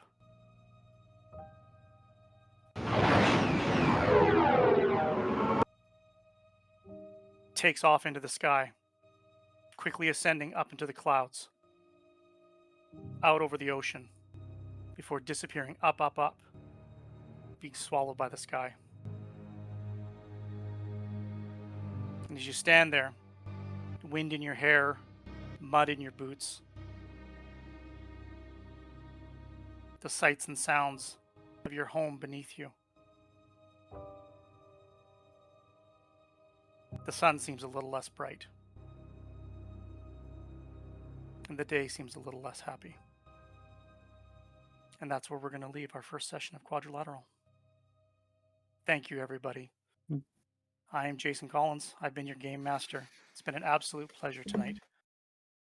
And I want to say thank you to everybody and give them one last chance to tell you who they are. Barnaby? Hi, I'm Barnaby. I use they, them pronouns. And you can catch me anywhere on the internet at @bats_Barnaby. Hi, I'm Mara. You can find me on the internet at College of Lore Dropout or Lore Dropout. I also write about D&D and books, and you can find that by searching Mara Franzen. I'm Diana. I use she, her pronouns. You can find me most places on the internet at Sapphic Stregonona, or in this case, crying into my pillow about a thumper tonight.